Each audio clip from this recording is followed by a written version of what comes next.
노유진의 정치 카페 총선 D-3 오랜만에 스튜디오에서 인사드립니다. 진중권입니다. 20대 총선 이제 사흘 앞으로 다가왔는데요. 정치 오래 했던 분들도 입을 모아서 하는 얘기가 이런 선거 처음 봤다 이렇게 얘기를 하고 계시죠. 정당과 정치인들의 행태도 최악이었지만 신뢰를 잃어버린 여론조사에 거기에 또 편파 보도를 넘어 나팔수로 전락한 방송까지 도대체 유권자들이 뭘 보고 듣고 하면서 옥석을 가릴 수 있을지 걱정입니다. 그래서요, 오늘 정치 카페에서는요, 사흘 앞으로 다가온 20대 총선 지금까지의 판세 한번 정리해보고요, 남은 기간의 유권자 표심 변화도 한번 가늠해볼까 합니다. 늘 제 곁을 지켜주시는, 이상하다 이렇게 제 곁을 지켜 저 성 정체성이 뚜렷한 사람입니다. 늘 제 곁을 지켜주시는 유시민 작가님 나오셨습니다. 오늘은 갑툭튀 안 했습니다. 예, 어제 저 사인 늦게까지 사인하시더라고요. 저는 룰루랄랄라 하면서 집에 가는데 아니 끝날 때까지 안 기다리고 가버렸더라고 우리 고양시에서. 아니 그 줄이 잔뜩인데 그 언제 기다려고. 나 완전히 그 어제 추워서 죽는 줄 알았거든요. 완전 얼어붙어가지고 집에 들어가서 뜨거운 물로 한 30분을 샤워를 했네. 내가 끝나고 따뜻한 커피 사주려고 그래 찾았더니 커피로 없더라고. 해결될 문제가 두 분은 아니었어요. 누가 안 물어봐도 참 이야기 잘하네. 물어보는 거 지금 갑툭튀 나왔습니다. 잠은 푹 주무셨어요? 예. 네. 이게 좀 그렇죠. 이제 원래는 이제 제가 이렇게 얘기를 하다 보면 유시민 작가가 이렇게 늘 네. 멘트도 끝나기 전에 소개도 끝나기 전에 튀어나왔는데 그 일을 오늘 저분이 해주고 계십니다. 누구예요? 예. 안 가르쳐 주지. 막장 언론 얘기도 하기 위해서 좀 특별히 모셨는데요. 공공미디어 연구소 이사장으로 계시죠. 양문석 박사님, 안녕하십니까? 안녕하십니까. 반갑습니다. 아마 청취자 여러분들께서는 저 방송에서 그리고 아마 지면으로 그 성함 많이 접해 보셨을 겁니다. 예, 안녕하세요. 예, 생계형 B급 평론가 양무숙입니다. 지금 자기소개 좀 해주시죠. 공공미디어 연구소 무슨 일을 하는지. 예, 현재 공공미디어 연구소는 우리나라에서 가장 핵심이었던 종편 반대 논리를 처음부터 강하게 만들어서 싸웠는데요. 결국 예. 뭐 날치기, 그때 국회 선진화법만 있었으면 종편을 막았을 수 있었겠죠. 그렇죠. 그제 최시중 위원장하고 점심을 먹었는데 최시중 위원장이 저보고 밥을 사래요. 그래서 왜 그랬더니 너 요새 종편 덕에 먹고 살잖아.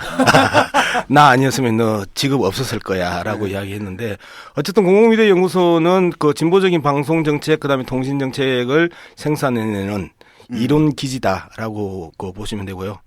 그다음에 미디어스는 미디어스 논술위원입니다. 그리고 미디어스는 실질적으로 방송 통신 영역과 정치 영역에 있어서의 그 좌파적 시각을 좀 명확하게 나가는 과정에 있는 그 언론이라고 보면 되고요.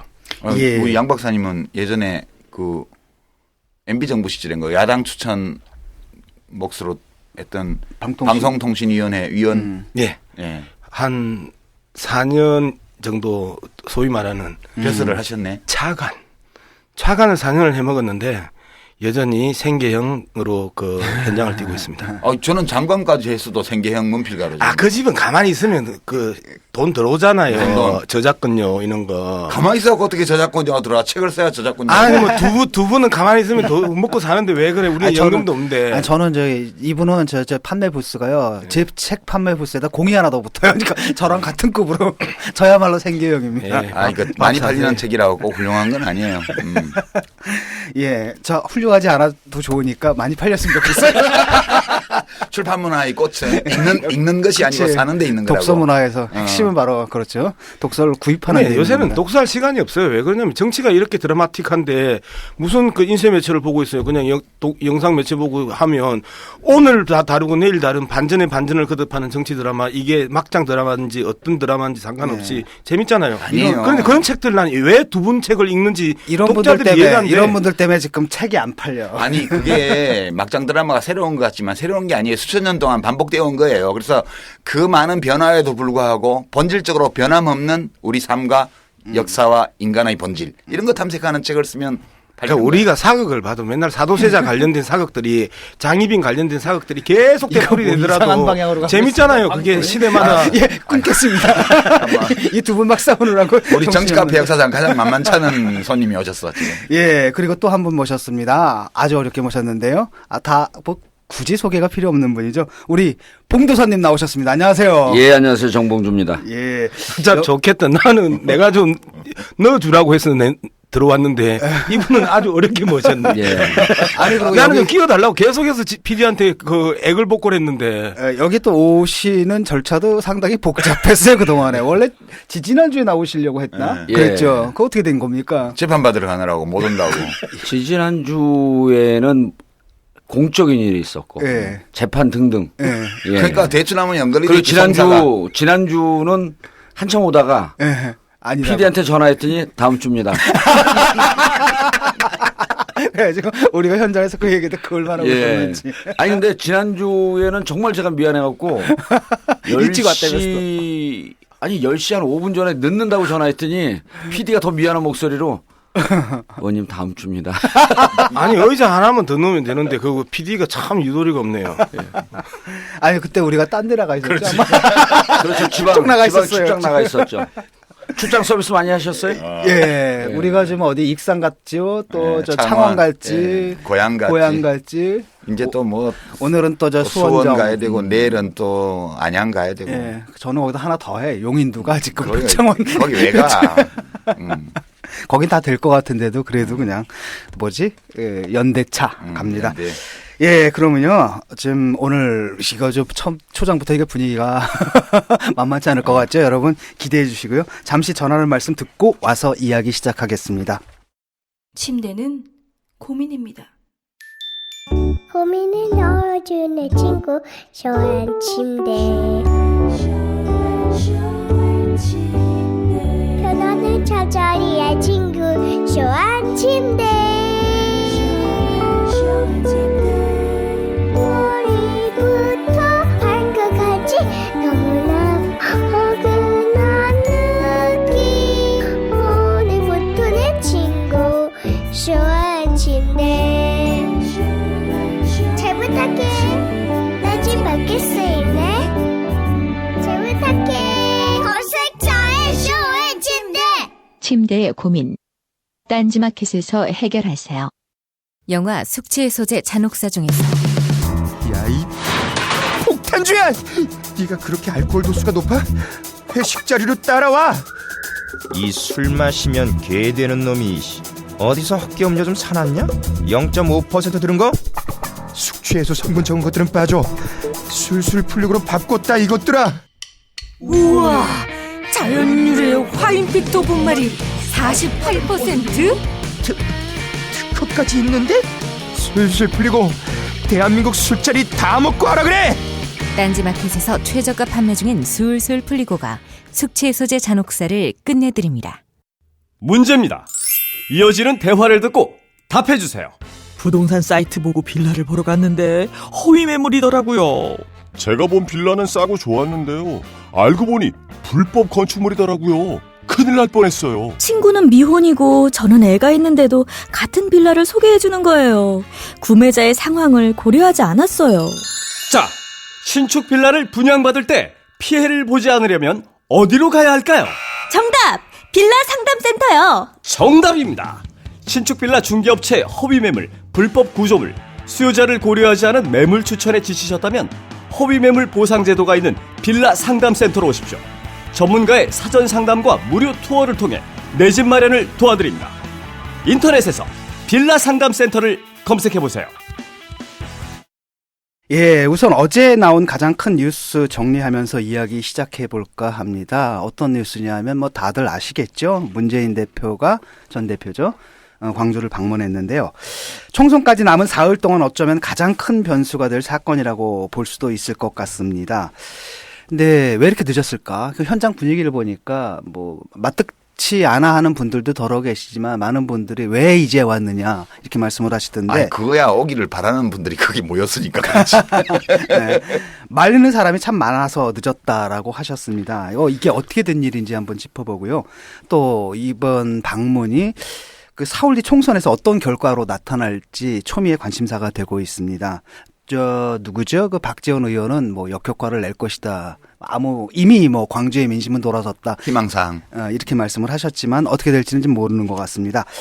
지금 국민의당이 현재 나온 여론조사 결과를 보게 되면 광주에서 8개 의석 전체를 석권할 수도 있다. 이렇게 예상되는 상황인데요. 어제 이제 문재인 전 대표가 거기 나가가지고 호남에 가셔서 자신에 대한 지지를 거둔다면 정계를 떠나겠다라는 강력한 메시지도 던졌습니다. 이 승부수를 던진 거라고 할 수 있는데 어떤 이게 이제 대반전으로 이루어질지 한번 지켜봐야겠습니다. 어떻게 보셨나요? 그 방문? 뭐 저는 좀 이따 얘기할게요. 왜요? 아무래도 제가 친한 분이라 네. 딴 분들 말씀 못 듣고 객관성의 문제가 있으니까 네. 안 가도 지고 가도 지는 기본의 그 여론을 보면 안 가도 지고 가도 지고 그다음에 그 안 가도 정계 은퇴고 가도 정계 은퇴면 가서 한번 반전의 계기를 만들 것이냐 말 것이냐 즉 사적사인데 혹시 사적생이 될 수도 있겠다라고 하는 그 승부수가 이번 승부수라고 보는 거고요.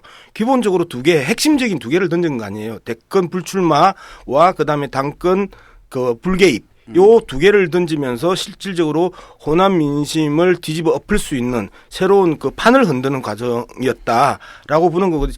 저는 여기서 꼭 하고 싶은 이야기가 김종인 할배입니다. 우리 종인 할배가 가가지고 계속해서 흔들어댔는데도 안철수 따라오면 해딱 뒤집어지고 해딱 뒤집어졌잖아요. 그러면서 반토막이 나버렸단 말이에요. 25대 25 중 당당하게 붙다가 갑자기 15대 한 그 45로 엎어지는데 그러면 종인 할배가 가가지고 못 엎은 상황이고 종인 할배가 가면서 계속해서 표와 지지도를 떨어뜨린 상황에서 문재인 대표는 갈 수밖에 없었었고 이번 그 한판의 승부는 건판을 흔들면서 호남 민심뿐만 아니라 이게 정말 차량산맥을 넘어오면서 녹색 바람이 아니라 청풍을 몰고 수도권 전반에 엄청난 영향을 미칠 것이다. 저는 그렇게 봅니다. 혹시 그것도 희망사항 아니에요? B급 평론가의 예측인 거죠. 예측. 네, 우리 봉도사께서는 어떻게 보셨어요? 뭐 장황하게 설명하셨는데요. 네. 요 정도 이야기하면 장황한 거구나. 많이 장황했어. 박사잖아요. 좀 박사니까 이론적 배경도 좀 설명을 하고 해야 되니까. 장황하게 설명했는데 듣는 분들이 뭔 말인지 잘 모를 것 같아요. 일단 한번 살짝 밟아주시고. 아니 원래 박사가 좀 우아한 박사들은요 강의를 약간씩 어렵게 합니다. 원래 박사 위에 도사거든. 도사는 어떻게 하지? 봉도사 얘기를 한번. 그 김종인 대표와 그 문재인 대표가 바라보는 관점 자체가 완전히 틀려요. 저희는 처음서부터 당에 들어와갖고 우리가 며칠 전에 이제 이해찬 전 총리 인터뷰하고 올렸는데 폭발적인 반응이에요. 그렇죠. 예. 그 도대체 이게 뭘까? 근데 그 내용 중에서도 이제 그런 게 나오는데 당의 컷오프가 있었어요. 하위 20% 30% 잘라내는. 근데 정청래하고 이해찬은 잘라내면서 아무런 근거를 제시를 못한 거예요. 정무적 판단이죠. 정무적 판단이죠. 그럼 정무적 판단도 근거가 있어야 되거든요. 정무적 판단에 뭔 근거가 있어 이렇게 할배가 얘기했잖아. 그렇죠. 그리고 옆에서 얘기하니까 나는 다른 사람 얘기 듣고 마음 바꾸는 사람 아니다. 그걸 불통이라 그러죠. 그렇죠. 그래서 제가 처음서부터 저는 이해찬하고 정청래는 노리고 들어왔다. 그리고 이 양반 머릿속에 이른바 운동권 출신 그리고 대여 강경 투쟁을 하는 사람들은 제끼고 시작을 했다. 근데 이런 정서가 광주에서는 전혀 받아들여지지 않는 거예요. 국보위 출신한테 뭐 하긴 좀 거시기 허용이 이런 거 있잖아. 그러니까 국보위까지 할 수 있어요. 근데 이분들이 잊고 있다가 김종인 대표가 광주 오면 그게 생각이 나는 거야. 그냥 그것만 생각나는 게 아니고 80년 광주 학살이 생각이 나니까 그분한테 표를 못 주는 거죠. 그렇지. 그런데 이제 광주에서는 국민의당이 싹쓸이 한다 그러는데 이런 현상이 빚어져요. 우린 들어갔고 이제 후보들을 다 보고 그 후보들 보면 무슨 얘기를 하냐면 지금 이제 여론조사는 장난치는 기색들이 역력하잖아요. 분명히 이게 안심번호라고 하는 게 존재하는데 조중동에서 유선 전화만 계속 돌린다 말이에요. 그렇죠. 40대 미친 문재인 대표에 대한 지지가 강하게 나옵니다. 광주 호남도. 그런데 이제 50대 60대에서 불만이 좀 있는 거예요. 근데 그 불만의 요체가 뭐냐면 막상 선거운동하는 사람들 한 30명 40명을 FGI 해보면 도대체 국민의당 바람이 어디 있냐는 거야. 막상 바닥을 가보면. 근데 새누리당 입장에서는 국민의당이 선전해 주길 바라고 있고 그리고 이 국민의당 그 광주에서 반노 정서 반문 정서라고 하는 게 언제 생겼냐면요. 이게 호상이거든요. 문재인 대표 시절에 광주 홀대했다는 거예요. 노무현 대통령 시절에 광주 홀대했다는 거예요. 오늘 밤에 그 이야기 끝나죠. 아니 근데 이게 언제냐면 2015년이죠. 지난해 2.28 전당대회 때 박지원 대표하고 붙잖아요. 그렇죠. 그때 3% 박빙으로 했는데 사실 그때 엄밀하게 따지면 문재인 대표가 선거운동을 잘 못했죠. 3% 정도 차이 날 게 아니었는데 선거꾼들한테 말리면서 전 그렇게 봐요. 선거꾼들한테 말리면서 전체적으로 호남에서 끌어오르고 있는 반노 정도 조금씩은 있었겠죠. 예를 들어갖고 PK 조카 갖고 반박 정선 없겠습니까? 있죠. 근데 이제 그거를 촉발시킨 게 누구였었냐면 박지원 대표가 뭐라 그랬냐면 당권도 먹고 대권도 먹겠다는 거냐. 욕심꾸러기. 이 한마디가 훅 간 거예요, 그냥. 근데 보면은 당권도 먹고 대권도 먹고 총선을 어느 정도 가려고 양쪽의 논리는 다 똑같이 부딪히잖아요. 근데 그때 박지원 대표가 그렇게 감정적으로 호소하면서 근거 없는 걸 갖고 밀어붙일 때 이쪽에서 대응을 잘 못했던 거죠. 그럼 우리 호남 대전 하자 하면서 호남에서 좀 부딪혀주면서 싸웠어야 되는데 그때 만들어진 반노 반문 정서를 재우지 못했는데 시간이 지나면서 이제 저희가 우리 양 박사님도 여론조사를 많이 했겠지만 저희가 당에 의뢰받았고 저희 제가 이제 함께 운영하는 회사에서 안심번호 갖고 조사를 해보거든요. 막판에 가면서 50대 60대 광주 전남에서 무슨 얘기들이 나오냐 하면 그 두 가지가 먹히는 거예요. 누가 집권 가능한 세력이냐. 누가 야권 분열 세력이냐. 이 얘기에 다른 지역이면 이게 안 먹힐 수 있는데 광주 지역의 50대 60대에서 시간이 임박하면 할수록 이걸 과연 우리가 3번을 찍어야 될까? 열풍은 있다고 하는데 저 사람들이 과연 집권 세력이 될 수 있을까? 저 사람들이 야권 분열한 게 야권 분열시킨 거 아니야? 이런 등등 때문에 임박하게 되면 투표가 사표 방지 심리로 한쪽으로 몰리잖아요. 네. 밴드 외건 효과가 있는데 저희가 5일 남겨놓고 관심 깊게 지켜보고 있는 것은 50대 60대 호남 쪽에서 밴드 외건 효과가 감지가 되는데 이게 어느 정도일까? 이 시점에 문재인 대표가 갔는데 이걸 또 누가 정확하게 알고 있었냐면 김홍걸 박사가 알고 있었던 거예요. 김홍걸 박사를 인터뷰를 해봤더니 이분이 선거 판세를 정확하게 알고 있는 거예요. 그래서 아니 집에서 이렇게 짱 박혀 있다가 언제 이렇게 정확하게 알고 있습니까? 그랬더니 저는 이제까지 말을 하지 않았기 때문에 누가 무슨 말을 한지 다 기억하고 있습니다. 그리고 이래요. 이 깔때기가 거기도 작용이 돼갖고 저는 머리가 좋습니다. 아니 근데 봉도사는 더 장황해. 누가요? 근데 저는 바닥의 정서하냐. 그러니까 이게 역시 도사가 박사보다 꼭 나은 건 아니네. 그리고 소통의 반대말은 불통이 아니에요. 꼴통이에요. 그거는 동의하겠어요. 그러니까요. 박사 위에 도사, 불통 위에 꼴통. 좀 개념과 표현은 정확해요. 그래서 어제 가봤더니 김홍걸 박사하고 같이 갔잖아요.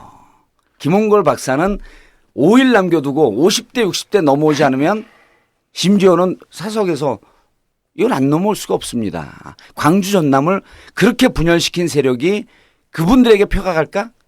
그게 녹록지 않습니다라고 했는데 그 시점에 정확하게 간 거죠. 그래서 저는 뒤집힐 거라고 봅니다. 그리고 솔직하게 말씀드리면 국민의당 세는요. 저희는 광주를 이제 4대4 심지어는 5대3까지 보고 있는데 더민주 쪽이 국민의당 세가 막판에 계속 뒷심을 발휘하지 못할 뻔했는데 조중동이 펌프질하면서 힘을 좀 발휘한 거예요. 종편까지.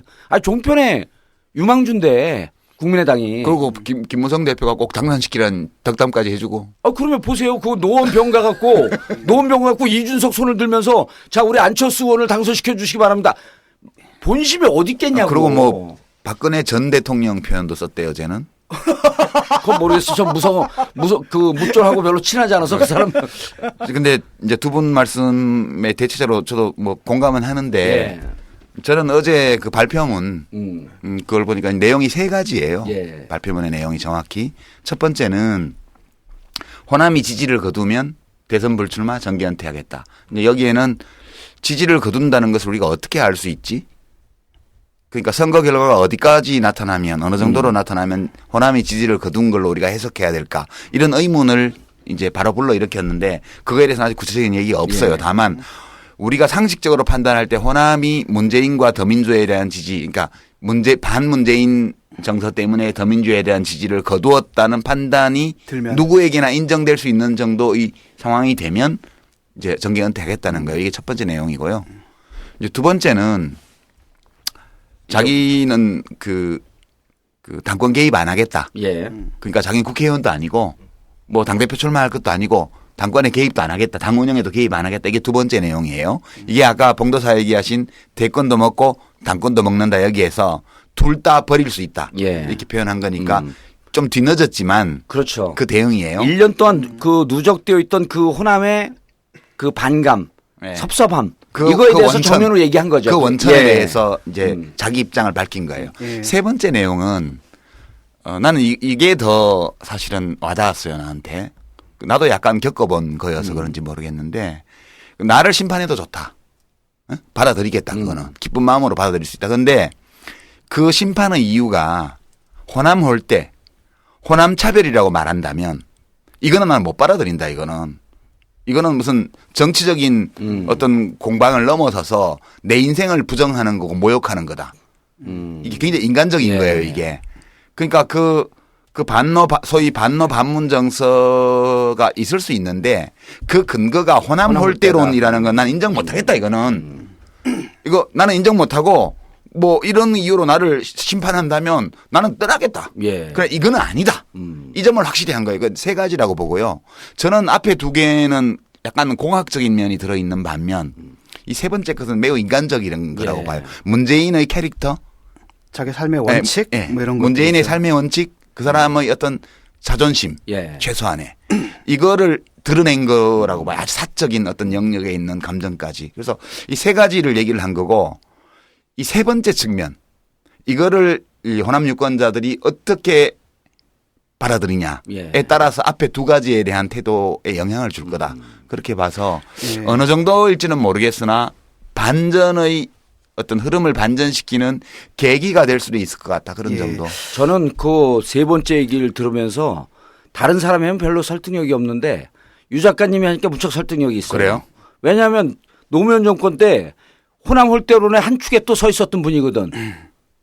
아니게요. 난 아니 그 비판할 때 유시민 빠진 적이 없어요. 유시민 당신도 호남 홀대한 거 아니냐. 그러니까 이 비판은 빠진 적이 없으니까.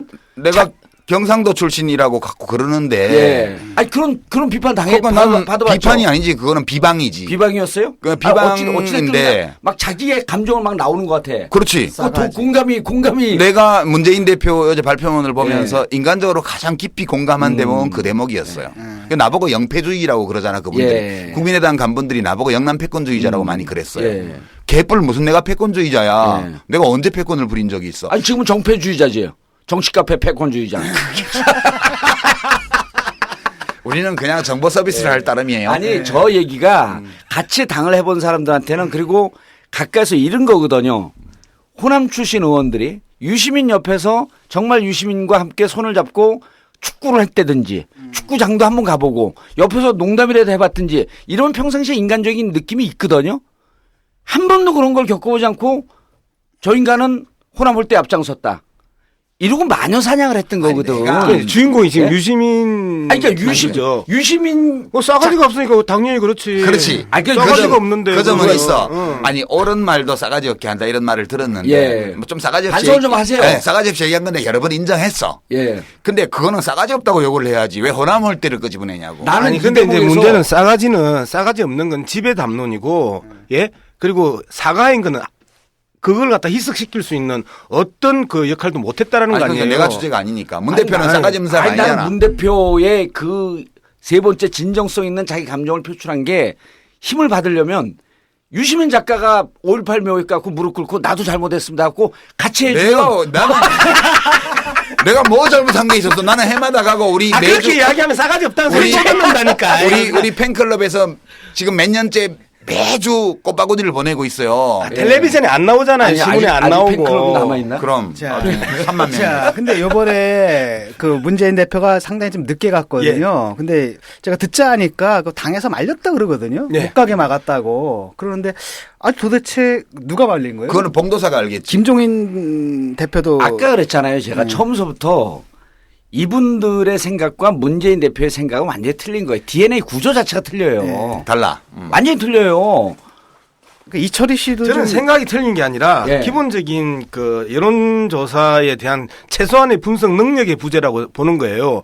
계속해서 우리가 말씀했지만 예. 20대, 30대, 40대는 문재인 대표가 압도적으로 그럼요. 높아요. 안철수 대표보다. 강조를 하면서도 자, 그렇죠. 그 다음에 정당 지지율도 예. 그 20대, 30대, 40대는 높아요. 더민주가. 그럼에도 불구하고 50대 이상의 오피니언 리더들의 여론들을 계속 타기 시작을 했고 그다음에 기자들이나 평론가들이 일반적으로 자기가 전화해서 강주 민심을 들으려고 하면 자기 나이 비슷한 사람들한테 전화를 했을 거 아니에요. 예. 젊은 사람들 아는 사람 별로 없으니까 나이 많은 사람들 아는 사람 많으니까 그러면 전화하면 강주 민심 심상치 않다라고 하면서 종편이나 각종 정치 평론에 있어서 강주 민심을 대변하는데 그 대변 대상이 누구냐? 50대 이상이었잖아요. 예. 그러면서 20대, 30대, 40대가 계속해서 우리가 침묵의 나선 이론을 이야기할 때 매스컴에서 계속 떠들어주면 소수잖아. 말을 못하는 거지. 말을 안 하는 거죠. 못하는 게 아니고 말을 안 하고 하면서도 꼬박꼬박 여론조사에 있어서는 문재인 더민주를 계속 지지를 해왔단 말이에요. 예. 그런 측면을 분석하지 못하고 강주에서 싫어한다 당신. 그리고 표 떨어진다 역풍이 일어난다 라고 이야기하고 이제 종인 할배가 결정적으로 지정치 하려고 자꾸 내려갈라 하네. 나는 반대다. 선거 이겨야 자기도 있지. 이런 식으로 계속 네. 못하게 했던 거 아니에요. 요번에 이제 딱 내려가니까 여기에 대해서 말이 보충 설명하면 안 돼요? 예, 조금 있다가요. 요번에 딱 내려가니까 김종인 씨도 말이 좀 바뀌었어요. 그 종인 할배의 기본적인 특징은요. 논리 일관성을 기대하지 마세요. 일관성이 밥 먹여주나라고 했던 분이기 때문에 지난 2개월 동안 수많은 말을 받고 왔기 때문에 그 뭐 김종인 할배의 발언에 대해서 자꾸 집착하지 마시라. 정준호라는 친구 있잖아요. 거기 그 친구 악수했잖아요. 그 뭐야? 그 정준호를 누가 추천해서 넣었는지 혹시 얘기 들었어요? 거기 전략공천 후보잖아. 그렇죠. 예. 아니 우리 문재인 봉도사 대표 알죠. 그쪽에 휴민트 많지. 예. 이니셜만 얘기해봐요. 어떤 정치인이 추천해서 넣었는지 알아요? 그 그룹에서 했죠. Y가 했어. Y가. 예. 그 그룹에서 했죠. Y. 근데 저는 옛날에 노 대통령의 오른팔이니 왼팔이니 예. 뭐 그런 말 듣던 광주의 Y가 추천해서 넣은 사람이라는 거예요. 야, 그러니까 그 DNA가 정치 DNA가 그 과야. 완전히 틀려요. 그래서 저는 이제 양 박사님의 얘기에 동의하는데도 하면서 조금 더 한 발 깊이 쑥 들어가 보면 그럼 박사 위에 도사인데 그럼 깊이 들어가야지. 그렇지. 이게 뭐냐면 이런 거예요. 도사는 위에서 놀아야지. 그러니까. 김종인 위원장이 정식명칭 위원장입니다. 할배도 아니고 대표도 아니에요. 할배인지는 뭐 손자가 있으면 할배가 됐겠지. 근데 어쨌든 공식명칭 위원장이에요. 우리는 대표를 뽑은 적이 없어요. 그런데 이 양반이 여론조사 분석 능력이 없는 게 아니고 저는 밑에 장난꾸러기들이 문제이고 이 두 가지 소스가 있는 거예요. 첫 번째는 여론조사를 갖고 잘 해석할 능력이 없는데 여론조사 전문가 2명이 붙어 있습니다. 그래 거기 이제 김한태 있고 이철이 있고 그렇잖아. 그렇죠. 완전 그거 이제 여기 다 까고 얘기해 뭐. 아니 그러니까 여기서니까 여기 주인공들이 까고 이제 우리는 숟가락 얹는 우리는 거니까. 방송이 아니고 음성 파일이라며요. 그렇죠. 와서 듣는. 예. 근데 이제 그 두 사람이 여론조사를 하는데 당에서 우리가 답답한 게 뭐냐면 우리 여론조사 기관도 안심번호를 갖고 돌리기 시작을 했는데 안심번호 갖고 여론조사를 돌려보면 다르지. 정확하게 이게 심지어는 유선으로 한 거 해보시면 알잖아요. 유선으로 한 것보다 심지어는 15%까지 차이가 나요. 그렇지.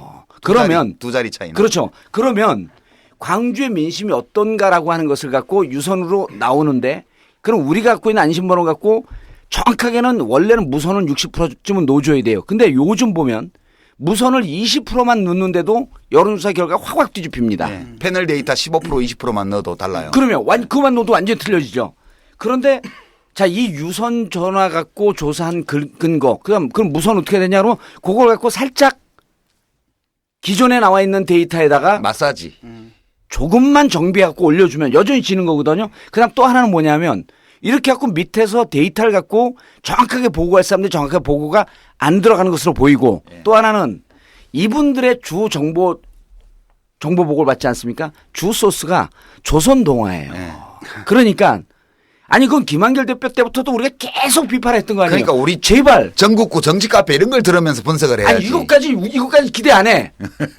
한결의 경향만 오마이라도 기자들한테라도 얘기를 좀 들으면 되는데 여기는 완전 마이너고 시덥지 않은 이 미디어들인 거예요. 그러니까 그쪽 얘기를 안 듣고 조선 얘기만 들으니까 광주가 무너지고 있다. 거기는 국민의당이 50%까지 나와요. 그러니까 공천에 OEM 공천을 한 거 아니야. 조중동이 요구하는 사람 잘라내고 그죠? 조중동이 좋아할 사람 넣고 그렇게 OEM 공천을 한 거니까. 그러니까 그쪽 김원영. 보좌관들하고 이쪽 그 정치부장들하고 한 라인이 있었고 거기서 그러니까 계속 소스를 주는데 결국 이제 두 가지가 문제인 것 같아요. 두 번 다 동일한 문제인데 왜냐하면은 이제 광주 지역에서 그래도 경향적으로 더민주 지지율이 떨어지는 건 사실이잖아요. 네, 그렇죠? 그렇죠. 근데 그것이 원인이 됐던 게 계기가 됐던 게 내가 볼 때는 그 비례 공천 사태예요. 3월 20날 셀프 그렇죠. 공천입니다. 네. 그때 네. 10%가 폭락을 그리고 해요. 또 한편으로 뭐냐면 지금 김종인 대표가 계속 그 친노하고 운동권 자꾸 배제하잖아요. 근데 이분들이 착각하는 게 광주 민심이 저는 말씀하신 대로 둘로 나눠져 있는데 그래 오케이. 뭐 절반은 국민의당 지지한다 그러자. 그럼 나머지 절반은 누구냐 할 때 그냥 문재인 지지파들이거든요. 근데 이걸 쳐내니까 지지해 줄 사람이 없는 거지 그 지역에서. 그래서 자기들이 가가지고 광주 가가지고 난리를 치는데 이게 미학자의 오르질 않는 분석이야. 거야. 이게 미학자의 분석. 오르질 않으니까 이제 마지 못해서 그걸 지금 해준 거죠. 지금 문재인 대표가 하는 걸 마지 못해가지고 결국은 받아들이고 그다음에 근데 잠깐만요. 온 다음에는 또 말을 바꾼 거죠. 말씀하신 이야기 중에 할 얘기는 그만해, 이제. 오르지 못했다가 아니라 정확하게 이야기하면 오르는 것을 안 찾아낸 거지. 아 참나 정확하게 이야기 좀 합시다 박사가. 그래요 그거 도사가 이야기하시고 그럼 나는 이제 오르지 못했다가 아니라 깎아먹은 거죠. 정확하게 그렇죠. 이야기를 네. 하면 깎아먹는 과정이 선거 초반에 그 반을 날렸단 말이에요. 그 깎아먹는데 깎아먹다가 결국은 더 이상 오를 가능성이 없으니까 마지막에 예. 구원 투수를 투입하듯이 들어갔는데 그것도 투입이 아니고 저처럼 노유진이 사람 이름인 줄 알고 검색하는 이런 황당한 일들이 있는 것처럼 그래서 한번 노유진 나도 한번 출연시켜 달라 하는 것처럼 문재인 대표가 노유진에서 양문석 와라 정봉주처럼 와라가 아니라 양문석이 찾아온 것처럼 그렇지. 문재인도 찾아간 거야. 그러면서 이것이 더더욱 우리나라 언론 전체가 가느냐 마느냐의 논쟁을 하면서 극적 반전의 기회가 외려 여러분들이 맨날 싫어하는 종편, 저는 종편에서 먹고 사는 사람이기 때문에 저는 약간 좋아해요. 근데 종편에서 계속해서 문재인 갈 수 있냐 없냐라고 하면서 현실적으로 안 가는 거 계속 비판하고 비겁한 대통령 후보 이런 식으로 그다음에 나약한 대통령 후보 계속 비판을 했잖아요. 이런 순간에 극적으로 임계점에 딱 들어간 거지. 그렇게 해석을 하시는 그렇죠. 거예요. 이 임계점에 들어갔는데 상황 타이밍 자체가 기똥찬 타이밍이죠. 전 동의해요. 그리고 늦었다라고 하는 행님들 정말 입을 잡아 찢어버리고 싶어. 왜 그러냐면 나 입 조심해야겠네. 생각해 보세요. 자 어제부터 앞으로 여기가 언론에 안 진 교수와 이 작가는 입을 가리고 양 있습니다. 박사님 좀 늦었다고 안 그랬어요. 제일 찢지 마세요. 그러니까 도사니까 도사는 원래 입을 찢는다고 안 그러고 이럴 때는 분노의 감정을 씌워서 아가리를 째뿐다 이런 얘기예요. 저는 조동아리 쫓아버린다 그래야지. 저는 종편 출연자 중에 제일 왼쪽에 있잖아요. 저보다 더 심한 말을 하면 출연을 못해요. 인계점이야? 제가 인계점이기 때문에 그렇게 표현을 하면 입을 찢어버린다 정도가 제 상치에 방송통신심의위원회의 심의를 안 걸릴 수 있고 그다음에 약간 백을 써서 뺄 수 있는 그 정도가 이제 요 정도인데 아가리 이렇게 나오면 이건 이제 말 그대로 음성 파일이고요. 어쨌든 시간이 늦지 않았다. 4일, 5일이 남았고 정확한 타이밍이에요. 아요. 문재인 왔는데 야 우리가 지지 안 해주면 이제 안 아끼란다. 그다음에 이번에는 당근 개입 안 한단다. 그리고 홀대론하고 차별론은 노인네들이 계속해서 지어낸 이야기를 한다. 그렇지. 그게 정확한 이렇게 하는 이 소통과 커뮤니케이션이 쭉 확산될 수 있는 데는 4일, 5일은 충분한 시간이에요. 3일이면 돼요. 그런데 어느 B급 평론가도 이렇게 정확하게 알고 있는데 이런 특급 평론가들이 늦었다 이런 식으로 하면 정말 아니 근데 저는 삐지지. 여기 우리 양 박사에게 덧붙여 갖고 안 보이는 부분을 들어가 봐줘야 되는데 그러니까 이게 언론에 노출된 부분들 그다음에 분석에 데이터를 근거했고 분석하는 거 말고 표가 움직일 때는 감정이 움직이는 거 아니에요? 그렇지. 감정이 움직여. 뇌만 움직이는 게 아니란 말이에요. 감정도 뇌야. 감정도 뇌. 근데 뇌가 그 감정이 움직이는데 보세요. 당에서 나는 그 부분을 좀 높이 평가해야 된다고 보는데 김홍걸 박사가 아무도 시키지 않았는데 지가 발언을 시작을 했어요. 되게 잘하더라고. 발언을 시작을 했는데 왜 그랬냐면 안철수 녹취록 파동 때문에 화가 나서 시작이 된 거예요. 맞아. 열받아가지고. 왜냐하면 이분이 보니까 아주 내성적이고 아무하고도 얘기를 안 하는 스타일인데 옳지 않은 것에 대해서 분노하는 것은 아버지를 거의 그대로 닮은 거예요. 좀 닮았더라고. 말투도 많이 닮았고 그런데 그때 뭐라 그러냐면 녹취록에 대해서는 어머니 이희호 여사에게 언제든지 전화할 수 있는 박지원 의원은 왜 입을 다물고 있죠? 누구보다도 정확히 알고 있을 텐데. 그러면서 자기가 나서갖고 얘기하니까 호남 홀대론 그다음에 반노정서가 판을 치고 있다라고 대표적으로 얘기했던 박지원 건너갑 이 두 분의 얘기가 죽어버리잖아요. 자, 죽었는데 그럼 김홍걸 역할이 이제 나오기 시작했거든. 당에서 어느 누구도 김홍걸을 여기 와주십시오 저기 와주십시오 하는 사람이 없는 거야. 유세를 하고 있는 후보들은 전국에서 이 지원 유세가 쇄도해요. 그렇지. 근데 당에서는 아무것도 안 해. 그건 뭐냐면 이 당의 시스템은 김종인이 들어오는 순간 붕괴되어 있다. 자, 붕괴되어 있으면 광주에 대한 분석도 정확하지 않다. 호남에 대한 분석도 정확하지 않다. 그러니까 사실 문재인 대표가 들어가는 시점을 만약에 저는 뭐 조금 더 일찍 들어가든 늦게 들어가든 5일 요 정도면 딱 좋다고 보는데 그 이전에도 들어갈 수 있었는데 당에서 말리는 세력들이 왜 말렸는지 그리고 이분들은 이제 한 4, 5일 남았는데 선거에 손을 띄어야 되는 겁니다. 김종인 스톱해야 돼요. 이거 뭐 스톱할 방법이 있나. 근데 내가 하나 질문 드릴게요. 예. 사람들이 제일 궁금하게 여기는 게 이거예요. 지금 이제 비유를 들면 원래 문재인 대표가 선발 투수였는데 예. 이게 막 야구단 내에 난동이 나가지고 선발 투수가 이제 물러나면서 구원 투수를 데리고 왔어. 예. 근데 이 구원 투수가 처음에 공 몇 개는 밑에 넣더니 그다음부터 막 사방으로 난사를 하는가 관중석에서 던지고 막 더가웃에서 던져놓고 막 하는 거야. 그리고 그 선발 투수가 물러났다가 규정이 좀 어긋나지만 다시 등판하려고 그러니까 너 오지 마 이러는 거야. 그리고 잠시 이제 구원 투수가 딴 데 가서 헤매는 동안 원래 물러났던 선발 투수가 마운드에 올라왔어 지금. 그런 상황인데 예. 이 경기에 대해서 책임을 져야 될 게 아니야. 왜냐하면 그 구원 투수를 불러온 게 선발 투수니까. 예. 그리고 이제 좀 마무리를 어느 정도 해야 그래도 면이 설 텐데 마무리 못하면 자기가 이제 야구계를 은퇴한다는 거 아니에요. 그러면 광주 전남북에 28개의 선거구가 있는데 또 정당 득표도 나올 거고 광주 전남북 지역에 여기서 어느 정도의 선거 결과를 얻어야 호남이 지지를 철회하지 않은 걸로 간주하냐는 거야. 몇 석, 몇 프로 이런 계량적 지표가 어느 정도 그렇게 있어야 될 거 아니에요. 질문을 그렇게 던지면 안 예. 돼요. 왜 그러냐면 이 부분이 호남 민심이라고 이야기하는 게 850만 유권자예요. 호남 민심이 850만 유권자의 상당 부분이 수도권에 편제되어 있어요.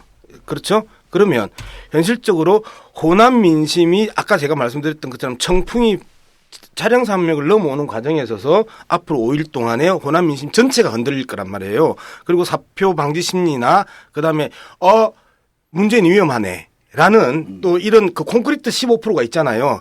박근혜의 30%, 문재인의 15% 콘크리트 지지율이 있기 때문에 이 지지율이 신명이 나기 시작을 하고 그 지지율들이 뛰기 시작을 하고 그러면서 아까 감정 정서 이런 것들이 엉켜 들어가면서 수도권 판세를 흔들 가능성이 나는 높다. 현실적으로 호남 판세는 뭐 반타작 정도의 그 영역을 본다라면 반타작. 예, 반타작이면 괜찮은 거다. 예, 반타작 정도의 영역을 본다라면 이것들이 수도권으로 오면서 실질적으로 엄청난 파괴력을 가질 가능성이 높다라고 보는 아니 그래도 수도권은 계량적으로 안 나타나지만 그러니까 분석을 섞여 자꾸 있으니까. 프레임을 호남으로 그 호남이 나를 버리면 나 대선 불출마 이렇게 하면 호남 28개 그 지역구 안에서 프레임을 좁혀 놓으면 안 된다라는 거예요. 아니 그래도 일단 눈에 보이는 게 거기 지역적으로 딱 호남이 있잖아요. 보세요. 아니 그럼 그렇게 설명을 하면 네.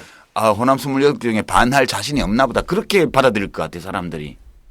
제가 이야기하는 게 무슨 상관이에요. 문재인 대표가 이야기하는 게 중요한 거죠. 그런데 자꾸 전형적으로 이게 마녀사냥의 핵심은요. 프레임을 좁혀놓고 그 프레임 안에서 재단을 하려고 하는 전체적인 맥락을 다 끊어내고 단편만 보는 이러한 것들이 전형적인 이 사실 왜곡이고 여론 왜곡이거든요. 아니 근데 나 같으면 내가 문재인 대표라면 딱 그렇게 했을 것 같아.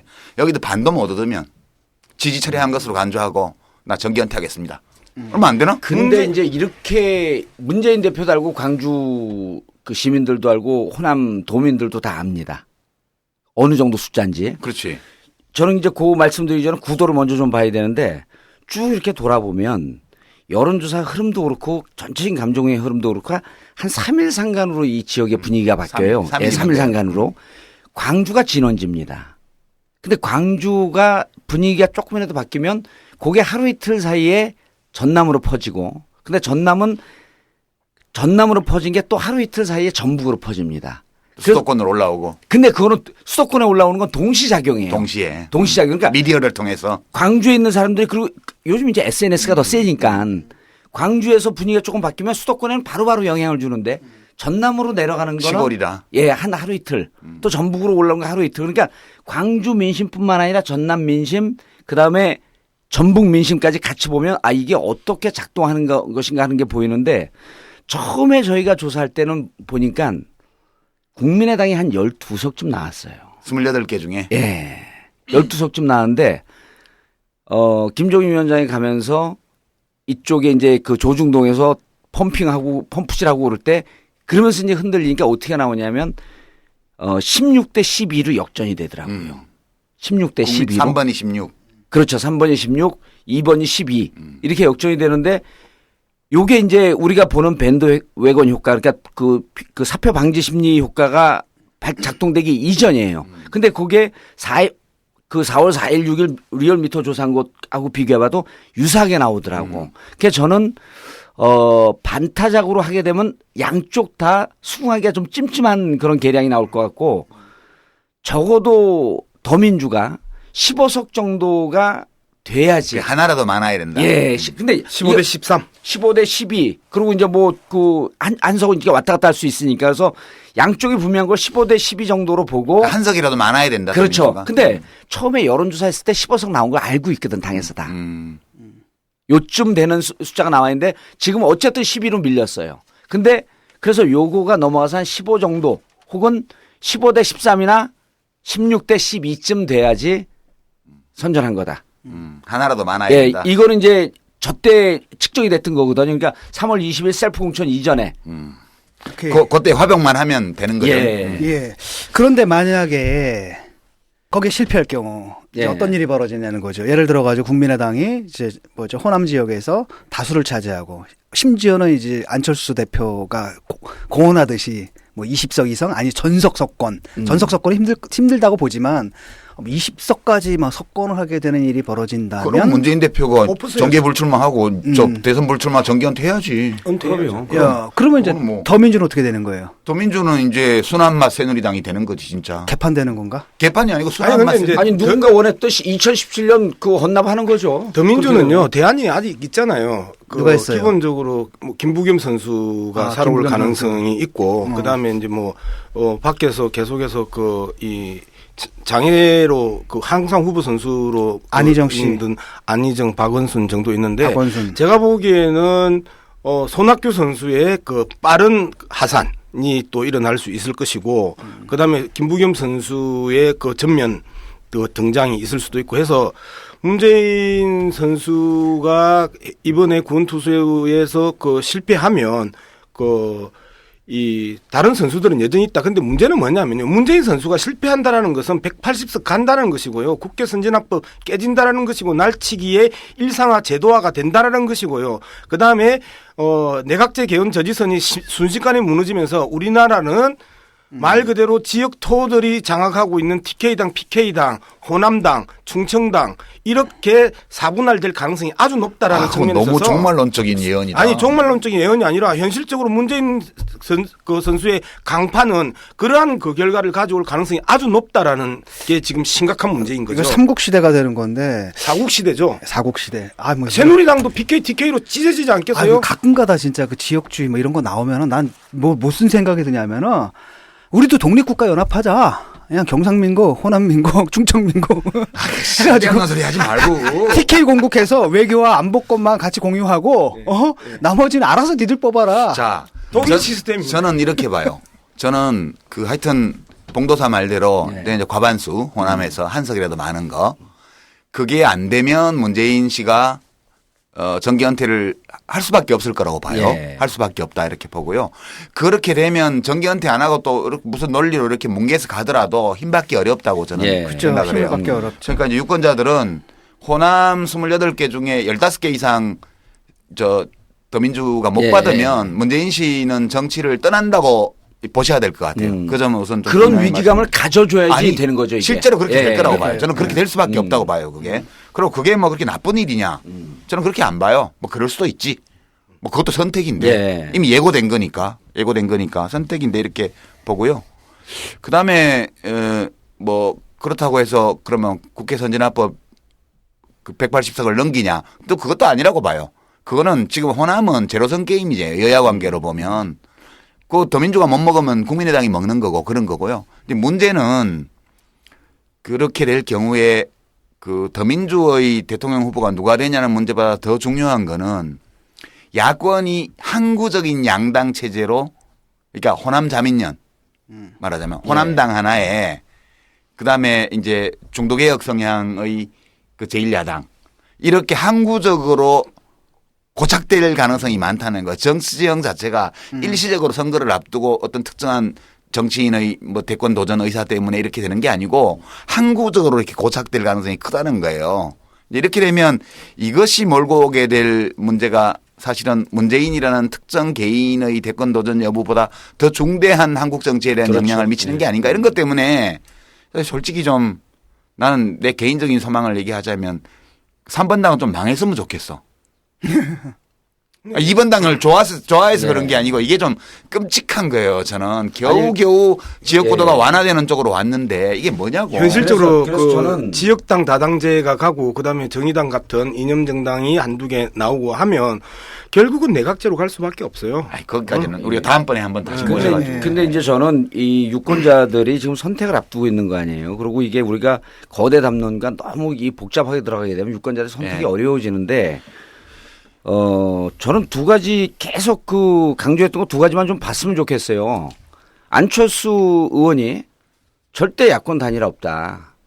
이거는 그 전선을 세우고 새누리당과 싸우고 박근혜 대통령이 폭정과 싸우는데 이쪽 내부를 분열시키겠다는 얘기하고 똑같은 거거든요. 야권 단일화 없다. 야권 단일화 못하겠다라고 하는 사람한테 과연 표를 주는 게 맞는지. 이건 우리 그 야권 지지자들이나 혹은 그 소극적 지지자들 한번 생각을 해봐야 되는 거고 그다음에 이분들이 잘 모르는 게 있잖아요. 우리가 늘 강조하는 거. 국민의당에 간 사람들은 선거 구도의 개편 없이 이원 집정부제나 내각제를 공식적으로 찬성한 사람들이란 그렇지, 말이에요. 대부분. 그래서 이 시점에서 이제는 야권 단일화라고 하는 것은 더민주와 정의당을 봐야지.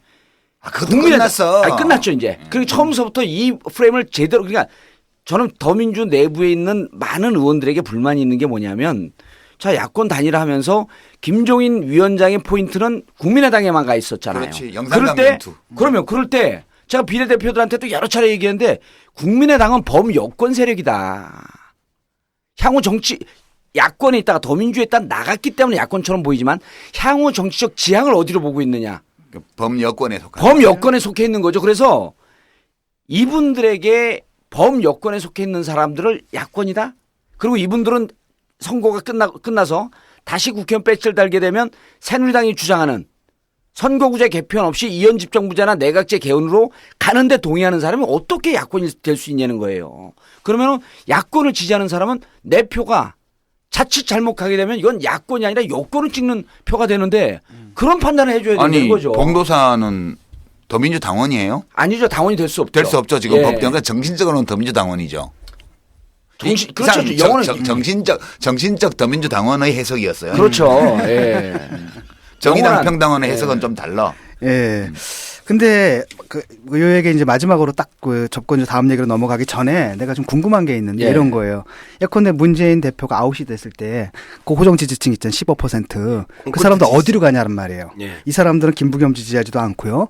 박원순은 그래도 좀 저항감이 덜할 겁니다. 하지만은 그 박원순 시장이 이렇게 문재인 대표가 갖고 있는 뭐 인격적 매력이라든지 이런 것들을 갖고 있지는 않다고 보거든요.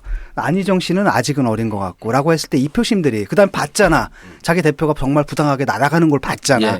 이 사람들이 그 더민주에 그냥 남아 있겠냐라는 거고 또 두 번째로는 뭐냐면 저 국민의당에 있는 그 인간들이 가만히 있겠냐라는 거예요. 이제 무주공선 됐거든. 그렇지. 들어와서 먹으려고 그러겠지. 그러니까 그런 그런 것도 있을 수 것들 있지. 어떻게 생각하시는지. 저희가 9월이나 10월쯤에 이제 알고 찍자 했고 여론조사 그 하다가 이제 한 4, 5개월 하고 다들 후보들이 출마하니까 12월 10일 날 멈췄거든요. 그때 이제 요 조사를 해봤어요. 문재인 지지하는 사람들이 그 다음 차선으로 두 번째로 누구를 지지하느냐. 박원순하고는 보완이에요. 네, 맞아요. 근데 안철수하고는 완전 대체예요. 완전 상극이야. 그러니까 저는 아까 이제 양 박사님이 뭐 이렇게 정치 체제 쭉 얘기하고 그러는데 문재인 대표가 호남에서 동의를 받지 못하고 지지를 받지 못해서 정계 은퇴하고 대권 불출마 선언한 상황은 야권에선 재앙이라고 보는 거예요. 대붕괴죠. 붕괴죠. 사회적 기반이 야당의 예. 제1야당의 정치 사회적 기반이 완전 해체되는 거예요. 이게 한 5, 60년 유지되던 게 이제 훅 날아가는 거고 박원순 시장이 아무리 보완제라고 할지라도 이분들이 감정적 정서적으로 쉽게 옮겨가겠냐. 이게 무척 심각한 문제이기 때문에 그래서 이 방송을 듣는 호남 분들 수도권에 있는 분들 수도권은 이제 바짝 붙어 있었기 그렇지. 때문에 호남이 1%만 흔들리면 수도권에서 한 2, 3% 흔들리는 거예요. 그렇지. 비중이. 이 방송을 듣는 분들이 우리가 호남에서 감정적으로 근거 없이 문재인을 쳐냈고 그다음 더민주에 비판적으로 생각했던 게 그대로 표심해 가면 얼만큼 우리 사회에 재앙이 온다라고 하는 것에 대한 경각심을 강하게 가져야 됩니다. 그냥 난 문재인 싫어. 그리고 박지원 얘기하면 맞는 것 같아. 이번엔 3번이다. 이렇게 쉽게 갈 문제가 아니고 이 3년 동안 그리고 이명박근혜 정권 8년이라고 얘기하잖아요. 이것보다도 더 극심한 재앙적 정치 상황을 내 손으로 가져올 수 있다. 겁주는 거지. 아니요, 실제 그렇잖아요. 겁주는 거잖아. 정신적 더. 겁안 주면 어떻게 오겠어. 이게 이제 예전에 우리 학생 운동할 때 사회 심리적 분위기를 예. 그 흔드는 대표적인 아지테이터의 아지테이션이라고 보는 거죠. 그래서 감옥 갔어요. 자, 왜 어쩌라고. 그런 걸 우리가 그럴 때 자랑이다 뭐 이렇게. 아니 내가 그쪽에서 김종인 체지측에다가 감옥 세번 갔다 온 게 자랑이다 어쩔려. 딴 사람들은 잘도 빠져나오는데 봉도사는 혼자 감옥 가가지고 뭐 그러니까 하는 공적 거예요? 일이 많아지잖아요. 그러니까 상당히 공익적인 일이에요. 예. 그 광주 지역의 어느 신문사에 사설이 실렸는데 이렇게 나왔더라고요. 호남 자민련이 없더냐.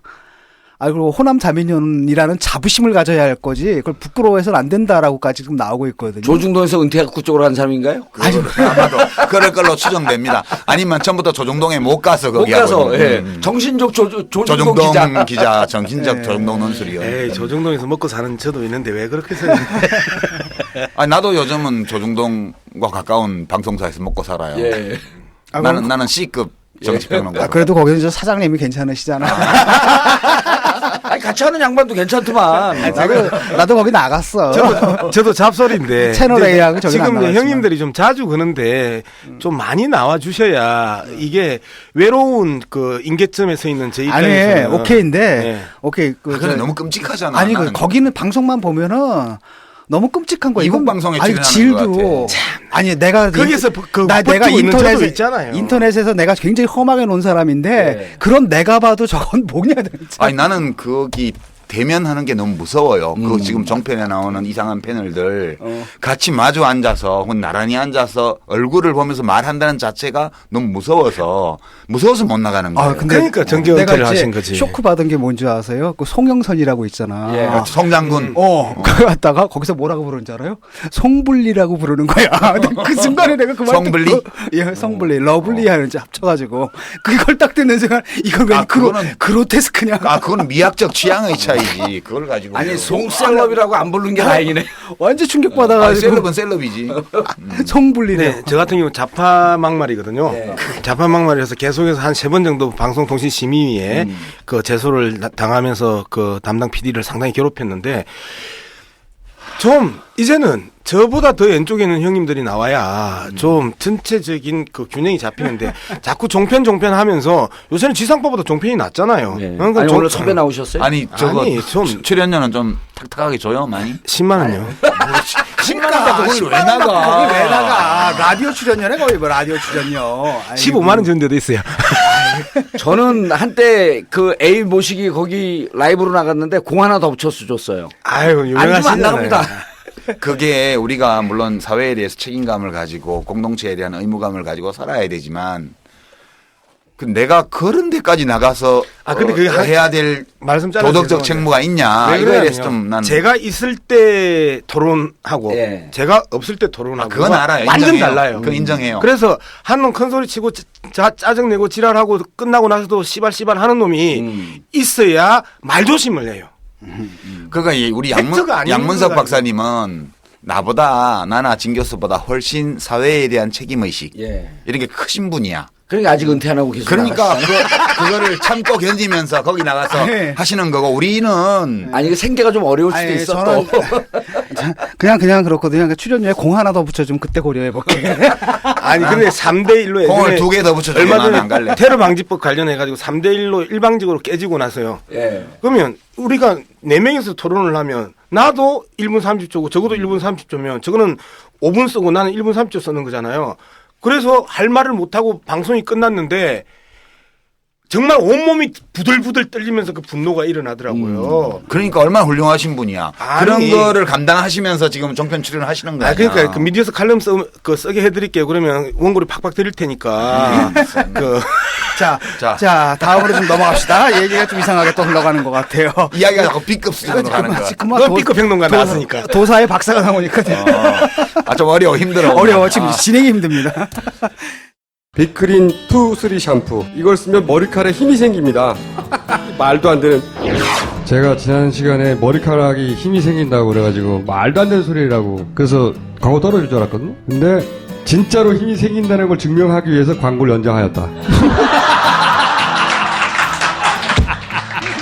좋아! 그럼에도 많은 분들이 구매해 주셨습니다. 그리고 구매 후기를 통해 인정해 주셨습니다. 딴지마켓 재구매율 53%에 빛나는 빅그린 2, 3 샴푸 23일 후 변화가 없으면 100% 환불해드리겠습니다. 지금 바로 딴지마켓에서 확인하세요. 안녕하세요. 아버지와 함께 인삼농사를 지어 홍삼을 만들고 있는 젊은 농부 이성규입니다. 사람들은 쉽게 양심하지만 양심은 말로 하는 것이 아닙니다. 품질로 증명하는 것입니다. 양심은 고지식의 대명사 아버지가, 품질은 항상 발전을 추구하는 아들이 각각 책임지는 환상적인 조화. 믿을 수 있는 홍삼 제품을 찾고 계신가요? 노력한 만큼 내어주는 자연의 마음을 알기에 참 착한 홍삼, 바로 정성농장 홍삼입니다. 정성을 다하겠습니다 할 때 하는 바로 그 정성, 정성농장 홍삼을 검색하세요.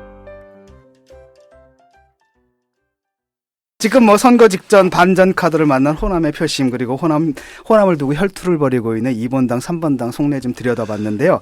지금 이 싸움을 아주 느긋하게 지켜보는 1번당도 근데 마음은 좀 편치 않은 것 같아요. 여론조사 추이를 보면은 선거가 가까울수록 박빙 지역이 외려 야당 우세 지역으로 바뀌거나 또 여당 우세 지역이 야당과 박빙으로 바뀌는 그 다음에 야당 우세 지역은 아예 이제 격차가 벌어지는 그런 경우가 적지 않게 나타나는데 뭐 추세가 지금 보이는 거죠. 네. 이거 뭐 어떻게 해석해야 될까요? 두 분 말씀 듣기 전에 하나만 내가 이제 보조 진행을 하면 여의도 연구소 조사 결과를 가지고 새누리당 1번당이 이제 엄살을 부리고 있잖아요. 엄살만은 아니고 불안감도 반 섞여 있는 건데 이게 지금 이제 우리 청취자 여러분들도 여론조사에 대해서 이 환경의 차이를 잘 모르시는 분이 있을 수 있어요. 그러니까 정당들은 안심번호를 갖고 있죠. 선관위 요청해서 안심번호를 받을 수 있어요.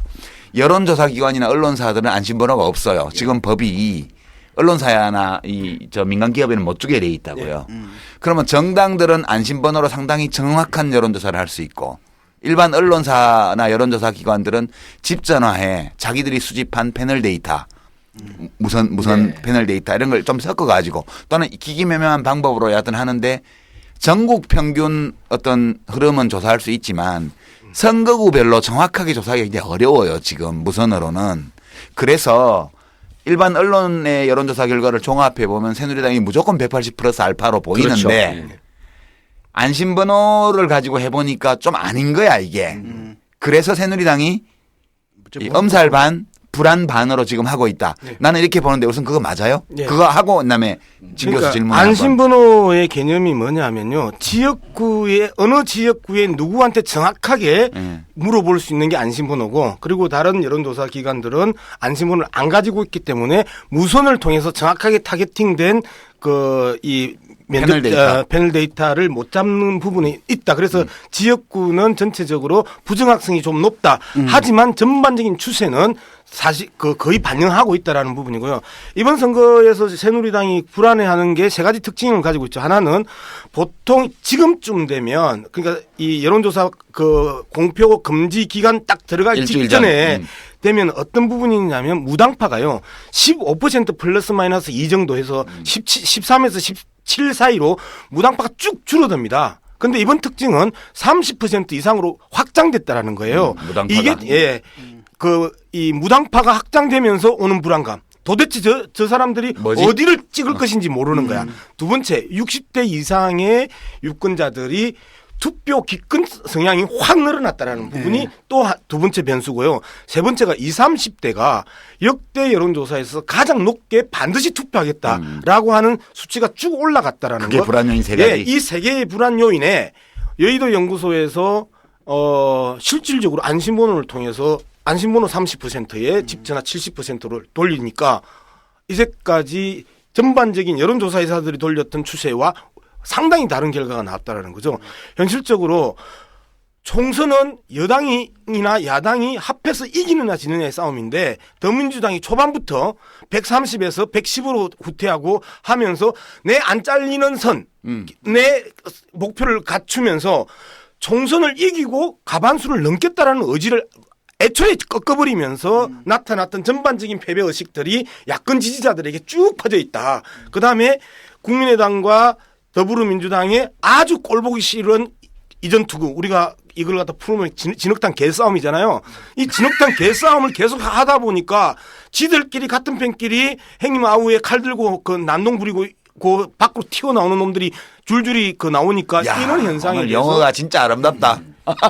아유, 이거 사자성어예요. 낙석주의와 유사한 이전 투구, 이전 투구로 풀어내면 아니, 놈 이런 거 참 듣기 좋네. 그럼요. 이게 음성 파일인데 방송도 아니고. 예, 어쨌든 이런 측면에 있어서 이번 특징들이 있는데 저는 여기에서 구도를 넘어서 만약에 호남에서 문재인 대표의 어제 사제의 영역과 그다음에 약속의 영역들이 먹혀 들어가면 과반수에 대한 도전들을 과감하게 선언하고 치고 가야 된다. 그리고 문제는요. 아무도 여론조사를 발표할 수 없기 때문에 130석, 140석 유권자 여러분 조금만 도와주세요.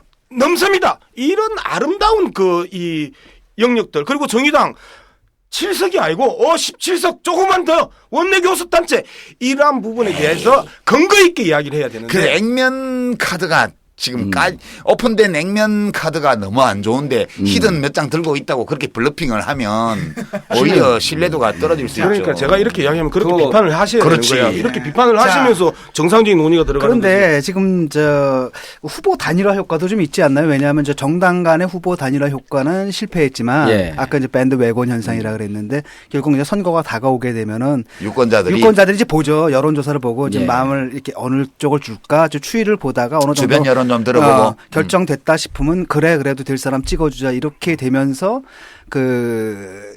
쏠림. 그렇죠. 쏠림 현상이 좀 발생해서 좀 싸워볼 만한 상황이 된 거 아닌가 이런 투표로의 단일화. 예. 근데 저는 이제 몇 가지 좀 특징적 현상을 데이터를 갖고 좀 얘기를 좀 해볼 필요가 있는데 결론부터 말씀드리면 저는 새누리당 과반이 무너질 거라고 봐요. 그래요? 예, 새누리당 과반이 무너지는데 저희가 지금 이제 주제를 잘 잡으신 게 여론조사에 대해서 우리 지지자들이 자신있게 주의에 대해서 여론조사의 맹점은 이거고 지금 상황의 여론은 이런 정도의 흐름이다라고 하는 것을 얘기할 수 있어야 돼요. 정치 카페 듣거나 전국구 이런 듣는 사람들은 자기가 듣고 이해하는 수준이 아니라 이 사람들은 일종의 오피니언 리딩 그룹들이거든요. 그래서 주위에다가 얘기하고 설득할 수 있는 사람들인데 우리 쪽 야권 지지하는 사람들도 여론조사 얘기하면은 야, 너 조중동에서 180석이랬는데 그럼 거기서 딱 입을 다물고 더 이상 얘기를 못 하는 거예요. 그래서 근데 이제 지금 여론조사 전체적인 경향을 보면 선관위에서 발표한 거를 좀 봐줄 필요가 있는데 공식 선거 운동이 시작되기 바로 전날 선거 관심도죠. 매우 관심이 있는 사람들이 70.8%로 지난 19대 대비 5.2%가 올라갑니다. 그리고 적극적 투표에 참여하겠다 하는 사람들은 64%로 19대 대비 7%쯤이 올라가요. 근데 이제 그걸 연령대별로 봤더니 선거 관심도가 20대에선 15%가 올라갑니다. 그리고 적극적 투표하겠다는 게 19%가 올라가. 20대에서. 그리고 50대, 60대에서는 떨어져야 되래. 그러니까 전체는 평균이 올라갔는데. 평균 한 5에서 7%쯤 올라갔는데 20대에서 15에서 19까지 올라가고. 고령층은 떨어지고. 고령층은 떨어지고. 새누리당 약간 불안하겠다. 불안하죠. 근데 이제 그러니까 선관위에서는 뭐라고 해석을 했냐면 AOA의 설현을 광고 모델로 쓰는 등. 개뿔. 예쁘던데. 그거를요 영어로 뽀규라 그래요. 뽀규. 근데 이제 그래서 그 20대 30대를 FGI 해보면 가장 강력하게 맥히는 게 헬조선이라고 하는 표현이 내 문제가 사회 문제였구나. 망한 민국이라고 하는 게 그래서 하나의 워딩이 이 20대 투표층을 완전히 흔들어 버린 거예요. 헬조선. 예. 그리고 이제 그 전체적으로 보면은 시끄러운 선거는 야권에 늘 유리합니다. 시끄러운 선거는. 근데 이번에는 공천 파동이라고 하는 게 엄청 시끄러웠어. 엄청 시끄러운 정도가 아니라 너무 재밌었어. 막 짜증도 나긴 하는데 막장 드라마. 원래 그러니까 막장이라는 게 옥새 갖고 튀어라. 욕하면서 보잖아. 욕하면서 보는 거. 그러니까 옥새 갖고 튀어라. 뭐 유승민을 죽여라. 이거는 태우보다도 재밌어. 그렇지. 사극이지 사극. 태우는 좀 유치하잖아. 오글거리고. 그래서 시끄러운 선거는 늘 그래서 전체적으로 보통 보면은 총선이 있는지 며칠 날 있는지 아세요? 이렇게 여론조사를 해보면요. 총선 인지도가 80이 안 넘습니다. 총선이 있어요? 언제 있어? 그게 뭔데요? 근데 이번에 총선 인지도가 역대 선거에 비해서 10% 이상 올라갔다는 거예요. 아, 총선이 있구나. 그리고 20대 같은 30대 같은 경우는 헬조선이다. 그다음에 이제 야권에 유리한 보니까 우리는 김종인 대표 잘못했다고 하는데 김종인 셀프 공천에 대해서 잘했다가 41%가 나와요. 근데 잘못했다가 38%야. 우리하고 생각이 좀 틀려. 그런데 김무성은 당에서 잘못했다가 63%입니다. 유승민 잘못했다 16%. 근데 특히 영남 쪽에서는 이게 죽지 않는 이슈로 쭉 가는데 김비호 지역을 가봤어요. 김비호. 예. 영도. 부산 영도. 중구 영도. 옥새를 갖고 튀어갖고 얼마나 이 영악한 오빠냐 하면 옥새를 갖고 튀어갖고 영도 다리에 있잖아요. 양수겸장이야. 옥새를 갖고 튀는 유승민을 생각해주는 척하면서 지역구 가서 선거운동하는 거야. 사진 나오면 영도가 나오니까. 근데 이제 거기에서 두 가지 얘기하나 아주 재밌는데 새누리당에서 등을 돌리는데 50대 남자들은 사나이가 그게 뭐가? 남자가 그게 뭐고? 근데 60대 또 아줌마들은 감히 대통령한테 덤벼? 근데 어쨌든 여권에 불리한 요소가 더 많다. 근데 이제 한 5일쯤 남겨놓고 50대, 60대에서 다시 롤백하는 경향들이 보여요. 그래서 이번 선거의 마지막 관점은 아까 양 박사가 얘기했듯이 문재인 대표의 광주 이 방문이 어떤 영향을 미칠 것인가 하나 하고 무당층으로 빠지거나 혹은 그 비관심층으로 빠진 50대, 60대가 과연 친여성향 이분들이 돌아올까? 그리고 20대, 30대에서 높은 이런 지지층 그 투표 의향층을 보였는데 이분들이 투표장에 나올까? 나오긴 많이 나오는데 과연 이렇게 폭발적으로 나올까? 그래서 오늘 우리가 방송 녹음하는 오늘 저녁 사전 투표를 보면 오늘 지금 우리가 4월 9일 예, 4월 9일 하고 있습니다, 있는데 지금. 그런데 어제 4월 8일 사전 투표 결과를 2013년 지방선거하고 비교해 보면 올라갔어요. 예. 그래서 5.5%. 예. 그래서 이번에 선관위에서 조사한 사전 투표를 할 것이냐가 14%가 나왔거든요. 그 정도 나올 것 같아요. 그 정도 나오면 대성공이고 대성공이죠. 12%쯤만 넘어가도 12%는 넘어가지 무조건. 예. 금요일에 5.45%였기 때문에. 근데 다음 날 더 많이 한다 그러더라고요. 여론조사에서 적극 투표 의향층이 10%면요. 대체로 50대 이하는 8% 정도를 하고요. 그다음에 60대 이상은 12% 정도 합니다. 더 나가는 거예요. 예, 오차가 그래서 60대 이상의 적극 투표 의향층이 그러면 예를 들어서 60%면 대체적으로 65에서 70 정도가 투표를 하고 20, 30대는 좀 20, 30대는 그 정도 빠져요. 상대적으로 과거보다 이제 좀 나아졌다는 거고요. 그래서 18대 때 46.1%거든요. 총선 그 투표율이 19대 때 54.2%입니다. 예, 그리고 한 가지 질문이 아니, 있는데 아까 그 질문 관련해서 좀 보충을 하면 지금 유권자들이 이제 선거 구도를 정당과 정치인들이 못 만들어줬는데 스스로 이렇게 문제를 해결하는 흐름 이런 게 보이긴 보이는데 마지막 하나 더 말씀드려도 되나요? 아니 제가 좀 얘기 보충을 한 다음에 더 말씀하시면 좋겠는데 어제 갤럽에서 나온 조사를 보니까 예컨대 정의당을 예를 들면 4번당 비례를 정의당을 찍겠다는 게 단순 9%예요. 근데 꼭 투표하겠다는 층만 보니까 12%야.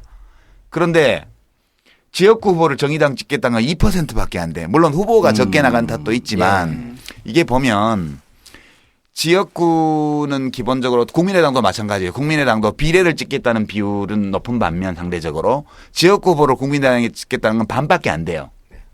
그러면 이게 뭐지 이렇게 보면 결국은 이게 사표 방지 심리 내지 적극적인 어떤 전략적 투표 경향을 그렇죠. 보이는 건데 이게 얼마나 강하게 나타나느냐가 이제 또 관심거리예요. 한 예를 들면 이 고양갑의 심상정 대표 지역을 보면 그 식사동이라고 한 4만 명 가까운 인구가 이제 그쪽 일산구에서 떼가지고 이쪽으로 붙였어요. 분구 안 시키려고.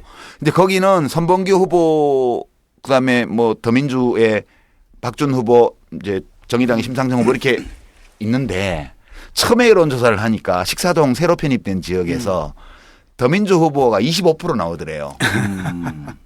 처음에. 예. 왜 그랬나 봤더니 일단 당 지지율이 어느 정도 있기 때문에 그냥 찍는 거야. 근데 시간이 가면 갈수록 더민주 후보 지지율이 계속 그 동네에서도 내려가는 거야. 심상정 후보 지지율은 인지도가 높으니까 웬만큼 처음에 나왔는데 갈수록 결집되는 형상이 생겨요.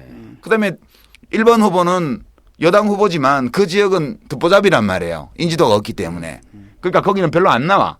그러니까 이 흐름들을 이렇게 보고 있으면 지금 공표 금지되기 전까지 조사를 보면 더민주 후보가 전국에서 제일 낮은 지지율을 기록하고 수도권에서 단단히밖에 안 나와. 그러니까 이게 그러면 고양시 덕양구라는 데가 더민주 지지율이 한 25% 20% 되는 데인데 그 당의 공식 후보가 단단히가 나오는 현상을 어떻게 설명할까? 이걸 보면 지금 각 지역 모두 공히 어느 후보가 더 세지 야권 후보 중에서 그리고 선거 공보물이 집에 들어가면서 인물이 어떤 인물인지 이게 인지가 높아지면서 유권자들이 야권 성향의 유권자들이 당선 유력한 후보 쪽으로 몰리는 현상이 그렇죠. 상당히 많이 나타나는 게 아닌가 이런 그건 좀 좋은 조짐인 것 같은데. 유권자가 만들어주는 야권 단일 예. 후보가 이게 참 정당이 해야 할 일이죠. 아까 말씀드린 거 조금 더 보충을 드리면요. 여론조사 기관 중에서 이제 후보 컨설팅하는 회사들은 후보의 지역 여론조사를 해야 되기 때문에 당으로부터 안심번호를 받아요. 저희가 28명을 해봤어요. 28명. 18명을 그 좀 집중적으로 했는데 유선 전화조사를 하게 되면 35대 30으로 집니다. 근데 이제 유무선 통합을 하잖아요. 원래는 무선이 어딘지는 말 못하지. 예, 어딘지 아니 그렇게 하고 18지역을 해봤더니 한 예를 들면 요게 샘플링으로 나온 거예요. 35대 30으로 지는데 보통 이제 무선을 60%쯤 노이즈 맞는다 그러는데 그렇게 많이 안 넣었어요. 한 30쯤 넣었어요 무선을. 그런데 35대 30으로 붙어요. 유무선을 합해버리면 33대 33으로 붙어 어쨌든 딱 붙어버려요 둘이. 그런데 적극적 투표 의향층을 묻잖아요. 10%를 확 이겨버려. 그래서 이번 선거에 지금 이제 우리 그 유 장관님이 얘기한 거하고 일맥상통한 건데 점점 가면서 적극적 투표 의향층에서 내가 누굴 찍을 것인가라고 하는 것이 선택적으로 분명해지는 경향성을 보이고 있다. 소극적 투표층에서는 그 정보를 안 모으는 반면 그렇죠. 꼭 투표하겠다는 사람들은 그 정보를 모으지. 자기가. 그래서 적극적 투표 의향층에서는 이제 쏠림 현상이 벌어지고 있다. 그리고 또 하나 재밌는 게 이제 대구에서 읍소를 했잖아요. 그게 그 세연 발표되고 난 다음에요. 뭐 무릎 꿇고. 그 난 경향신문 만평을 보고 울컥했는데 무릎을 꿇고 있는데 만평 보셨나요 그거?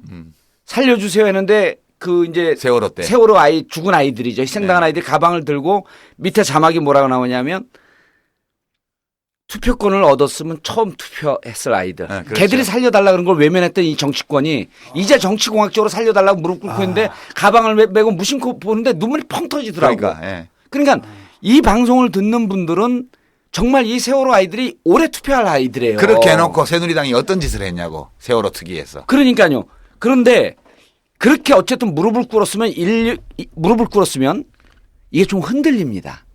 근데 50대 60대는 무릎 꿇기 이전에 조금씩 흔들렸는데 무릎 꿇고 난 다음에 일반적으로 나오는 여론조사를 보면 새누리당 지지층이 결집을 안 해요. 안 해. 그게 왜 그런가 봤더니 이미 지금 일려 다야구도라고 하는 게 유권자들 머릿속에 박혀 있습니다. 느긋해. 야 야권이 저렇게 분열되는데 뭐 그렇게 엄살을 떨어? 그렇지. 이게 우리한테는 호재이기 때문에 그래서 180석 계속 이야기해줘야 돼.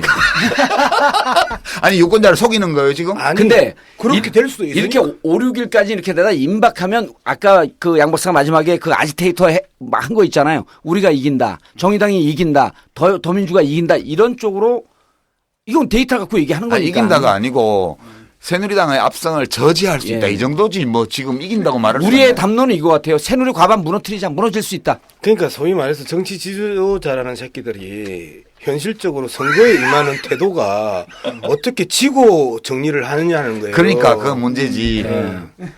그런 측면에서 본다라면 이번 선거 끝나고 나서 몇 가지 그 관전 포인트가 있는데요. 손학규의 하산, 유시민의 정계 복귀 뭐 이런 것들이 그다음에 정봉주의 사면 복권, 사면 복권 뭐 이런 것들 그런 그 관전 진중권의 정계 은퇴.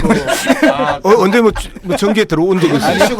아니 진중권의 SNS 단절. 아니 나도 뭐 묻어가야 될 것 같아서 다 한 잔씩 해가지고. 예능 할 때는 크게 예능을 따라와요. 자꾸 다큐로 받지 말고 힘들어. 아니 이슈가 아닌 게 손학규 전 대표는 이미 하산했어. 본인이 하산 안 했다고 주장할 따름이지. 이미 하산한 거고 유시민의 정계 복귀는 물 건너갔어.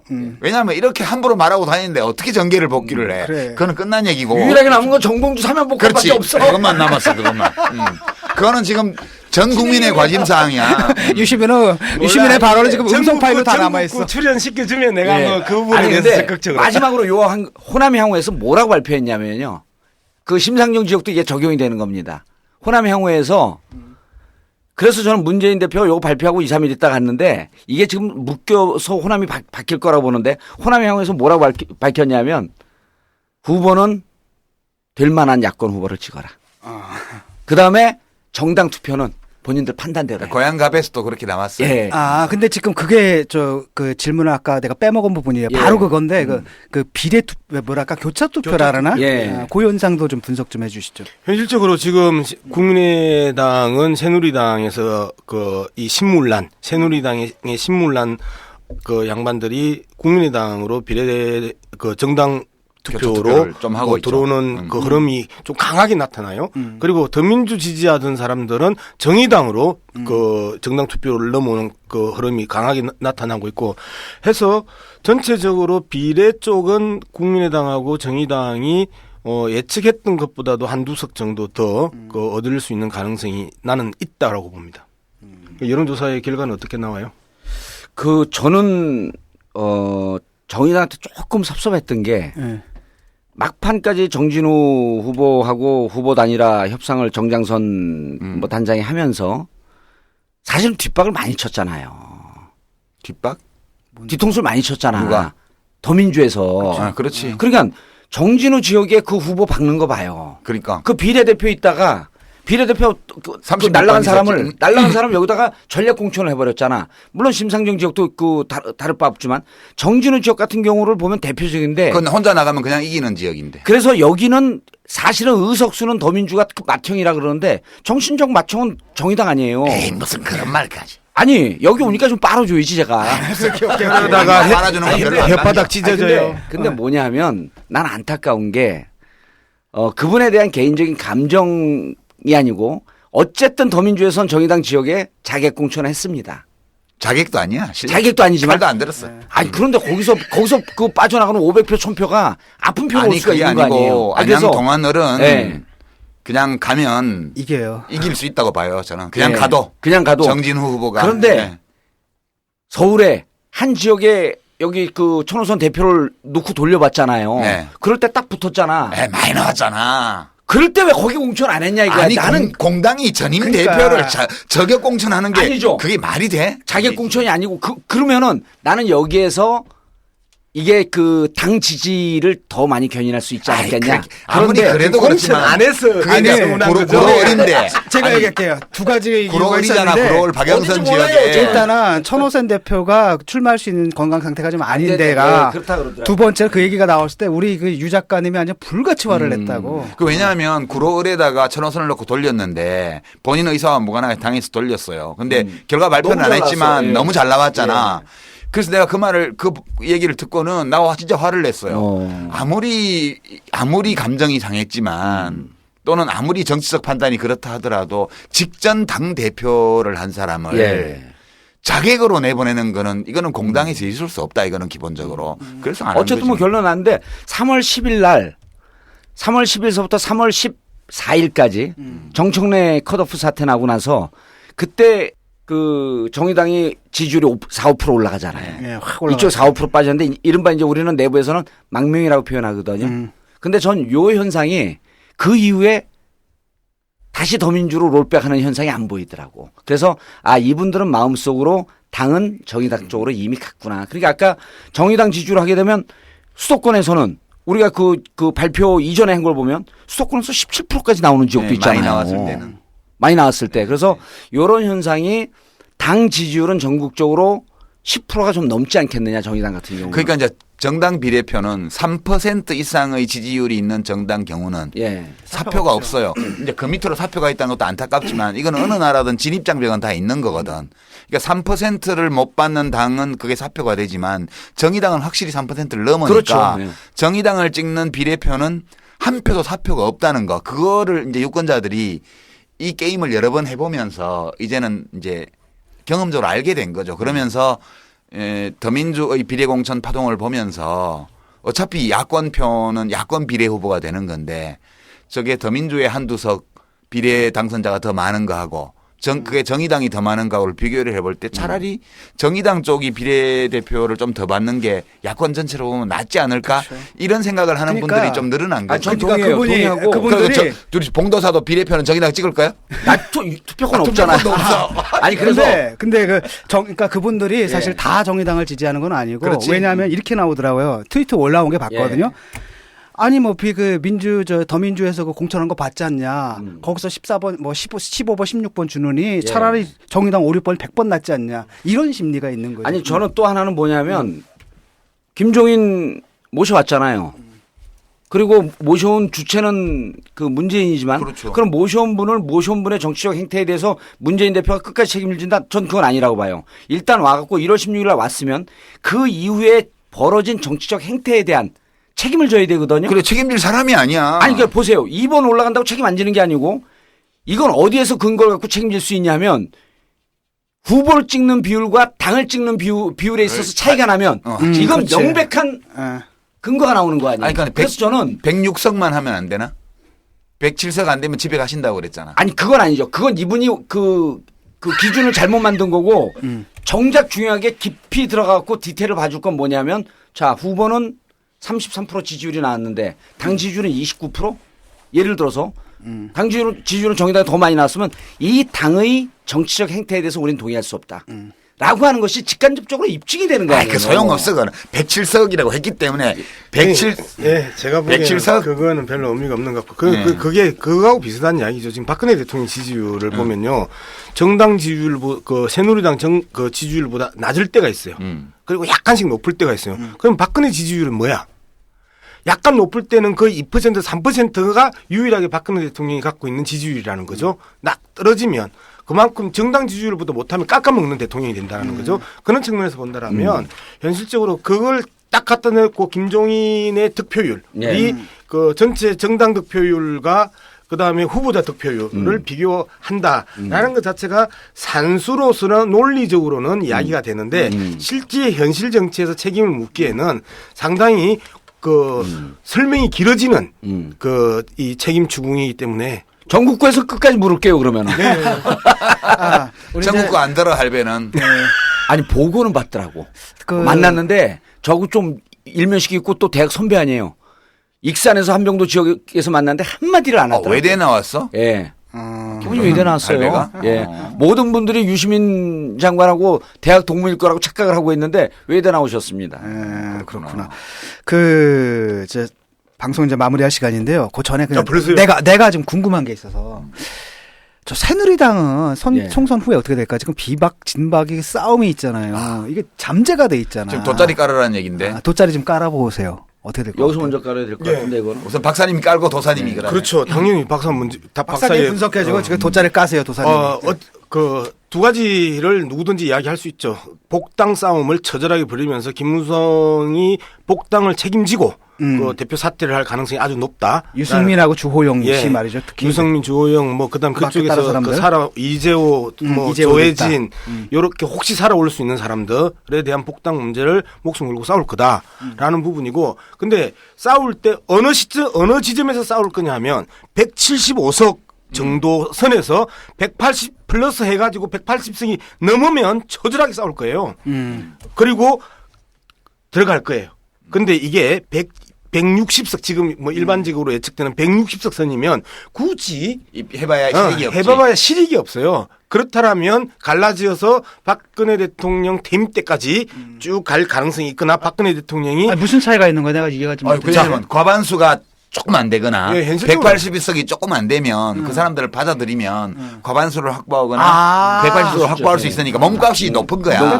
새누리당에는 가반수는 별 의미가 없어요. 그렇지. 이미 넘는 거니까. 180석을 채우느냐 마느냐 날치기 할 수 있는 조건을 만드느냐 안 만드느냐의 싸움이기 때문에 175석이면 한 5명 정도가 정말 금값이 되는 거잖아요. 그렇죠. 그래서 늘 넣자라고 하는 거고 박근혜 대통령 지지율이 30% 그 아래쪽으로 떨어지기 시작하면 바로 복당이에요. 그렇지. 그런데 지금처럼 37, 38 애매한 수치에서는 처절한 싸움이 또 붙는 거고. 그게 또 다른 변수네요. 네, 또 다른 변수고. 그리고 현실적으로 박근혜 대통령이 30% 쪽으로 떨어지거나 29%, 31% 왔다 갔다 하면 분당될 가능성이 있어요. 분당. TK당하고 PK당으로 분당되면서 박근혜 대통령의 노대책당이 이제 그 TK당으로 진박당으로 노인복지당이네 진짜. 노후 대책당 좀 그 노인 폐마 발음이에요. 노후 대책당으로 하나가 나오고 PK 김무성 이 꼼수 정치인을 중심으로 해가지고 새로운 당이 나오면서 이 노선도 달라질 거죠. 그렇지. 이쪽은 내각 책임제로의 개헌 쪽을 이야기하고 저쪽은 대통령제를 추구할 가능성이 높다.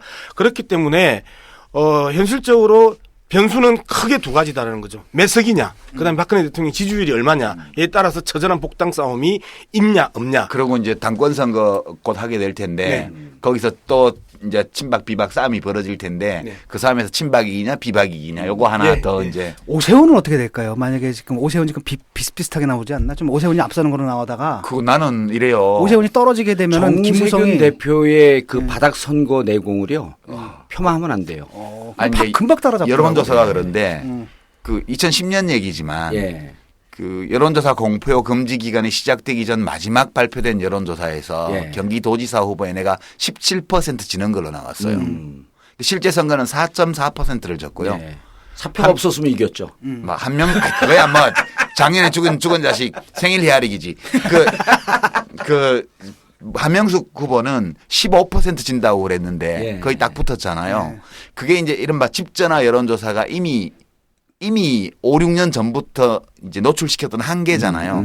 그거를 보완하려고 일부 패널 데이터 무선 전화를 넣긴 하지만 그래도 그 한계를 완전 극복은 못해요. 그래서 전반적으로 집전화 100% 혹은 85%로 한 이 여론조사는 여권 후보가 유리하게 나오도록 돼 있습니다.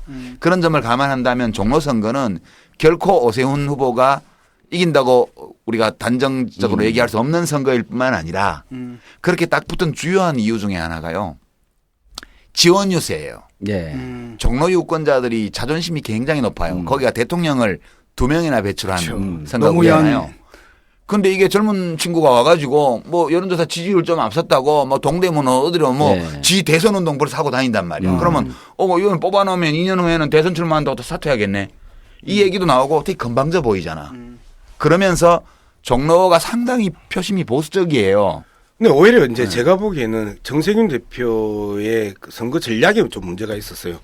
나도 대권 후보에 도전하겠다라는 선언을 해줬어야 양쪽 다 미래형 그 정치인이 되는데 거기에 대해서 좀 입을 다물었던 부분이 있고 그다음에 오세훈 후보의 지지율은 사실상 박근혜 대통령의 후방 지원이 있는 부분인데 이 부분이 제대로 폭로가 안 되면서 이 문제가 있는데 지금 박근혜 대통령이 빨간 옷 입고 그 청주 갔다가 전주 갔다가 하는 것들은 실질적으로 종로에 나는 선거 영향을 미칠 거라고 봐요. 그래서 무난히 정세균 대표가 이기지 않을까.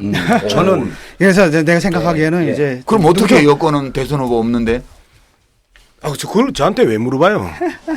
TK당, PK당, 김무성 끝내는 거예요. 꼼수 정치의 달인 같은 동포로서 꼼수 정치의 달인 김무성 대표 있잖아요. 김무성 대표가 이제 또 거기에 또 지원 유세를 가요. 딱 세워놓고나 여러분 우리 정세균 후보를 뽑아주십시오. 그 전에 이제 오세훈도 아깝고 정세균도 아깝고 박근혜 전 대통령이 밀어주는 오세훈 대표가 아니라 저는 그 양 박사님이 아까 정세현 대표가 대권 주자로 치고 나가야 됐었다라고 하는데 견해를 좀 달리해요. 왜냐하면 키워주는 것 같아. 아니 그리고 왜냐하면 이미 종로 주민들은 다 압니다. 아니라는 거. 아는데 전 정세균 대표의 선거 전략이 잘했다고 봐요.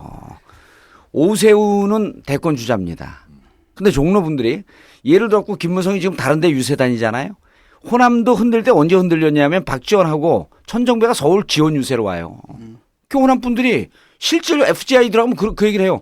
아니 우리 표 안 줬는데 아직. 이게 무척 중요해. 자꾸 감정을 건드리는 건데 오세훈은 대권 주자 하는데 바닥을 뚫고 들어가는 선거를 못한 거예요. 네, 정세균 씨가 그걸 잘해요. 정세균 대표에서 지금 선거 캠프를 맡고 있는 친구들이 더민주에서 15년, 20년 된 선거의 달인들이 다 들어가 있어요.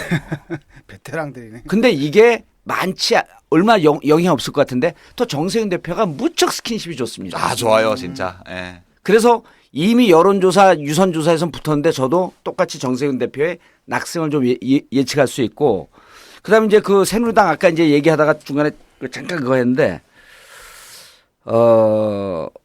저는 의석수 그러니까 대통령 지지율은 그 다음 문제고 의석수에 따라서 새누리당이 요동칠 수 있는 변수가 있을 거다.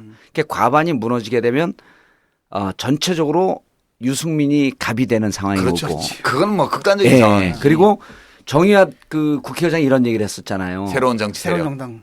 새누리당의 공천 과정을 보면 공천이 아니라 숙청이다. 예. 그래서 새로운 정치 결사체가 필요하다. 필요하다. 이걸 누구한테 메시지를 던졌냐면 유승민한테 던졌는데 유승민은 당장 자기 코가 석자니까 답변을 못 하죠. 이거는 잠복회인데 이 잠복되어 있는 것이 나올 거냐 말 것이냐라고 하는 것은 의석수 첫 번째가. 그다음 두 번째 이 의석수를 보고 주판 하나를 튀기는 유승민의 판단이 어느 쪽으로 갈 것이냐. 저는 전에 이 정치 카페에서 그렇게 예측했어요. 유승민이 강력한 여권의 대통령 후보가 될 수 있는 조건은 딱 하나다. 이번 총선에서 새누리당이 처절하게 망가지는 거. 그렇죠. 그 경우가 아니면 그 사람은 대권 후보가 될 수가 없어요. 왜냐하면 그러니까 지금 이제 임기 중에는 아마 이제 복귀하기 힘들 테니까. 그리고 이제 마지막으로 국민의당의 지난번에 많이 봐야 돼요. 옥새 파동 이후에 여론조사를 해봤잖아요. 대권 주자. 그때 반기문을 놓서들었는데 반기문이 18% 1등이 나왔습니다. 2등 문재인 16%쯤 나왔고 그다음 오세훈이 한 13%로 바짝 쫓아가고 그때 김무성이 5%가 나온 거예요. 그래서 이 대선 주자를 갖고 이제 친박 쪽에서는 당의 당권을 누가 잡을 것이냐. 그다음에 당의 무소속을 끌 것이냐 말 것이냐라고 하는 그 친박이 이제 진박이 복잡해지죠. 그럼 마지막에 대권 주자를 오세훈이 아웃이 된다고 한다면 반기문 카드로 갈 거냐 말 거냐. 그렇죠. 요게 아마 가장 관전 포인트 중에 중요한 포인트 아니겠느냐. 이렇게 반기문 씨 정치 뛰어들면 한 달 버틸까? 그렇게. 우리 그 최강욱 변호사의 표현에 따르면 기름장어라고 표현하더라고요. 아니 외국에서의 소문이, 그러니까 외국에서의 별명이에요. 기름장어. 기름장어가. 네, 그 유엔에서 기자들 사이에 미끄러운 뱀장어. 그러니까 어떤 질문을 하게 되면 명확하게 자기 입장을 밝히는 게 아니라 항상 기회주의적으로 빠져나간다. 그래가지고. 제가 장담컨대요. 그 대권 완주 못합니다. 초기에 불과 2년 전에 반기문 넣어가지고 38, 39 나왔습니다.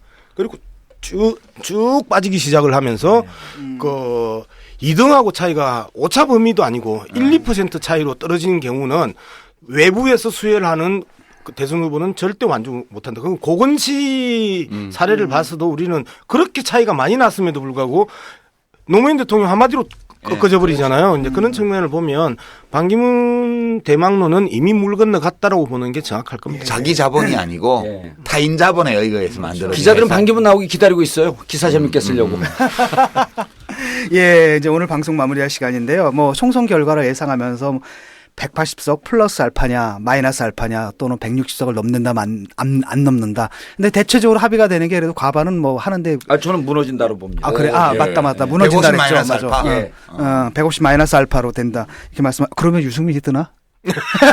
그렇죠. 만약에 제가 안 맞으면 저는 사면 복권 요청하지 않을 겁니다. 또 그러니까 비장하게 또 비장하게 배수의 진을 치시네. 맞으면 다음에 문재인이 되든 유승민이 되든 이걸 근거로 해서 사면복권 요청할 수 있지. 그렇죠. 야권의 전략적 관점에서는 우리 도사님께서 이야기하는 쪽으로 가야 되는데 냉정한 데이터를 봤을 때 현재 구도에서 집권자의 후보 단일화가 결정되지 않는 이상 180석 마이너스입니다. 180석 마이너스 저도 이렇게 보시고 150 플러스 알파, 180 마이너스 알파, 예. 베타 뭐 그런 건데 180 넘기기는 지금 좀 어려운 것 같아요. 180 마이너스 알파인데 알파가 처음에는 제가 한 자리 9 이하의 정수 이렇게 봤는데 알파가 두 자리로 갈 수도 있겠다. 경우에 따라서는 180 마이너스 알파인데 조심스럽게 그렇게 예측을 해봐요. 조금 더 나가면 160석이 무너질 때 새누리당의 위기감이 제일 깊어집니다. 왜요? 160석이.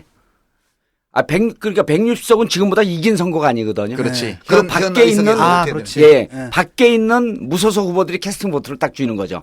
그리고 이 무소속 후보가 한 7, 8명 정도 되잖아요.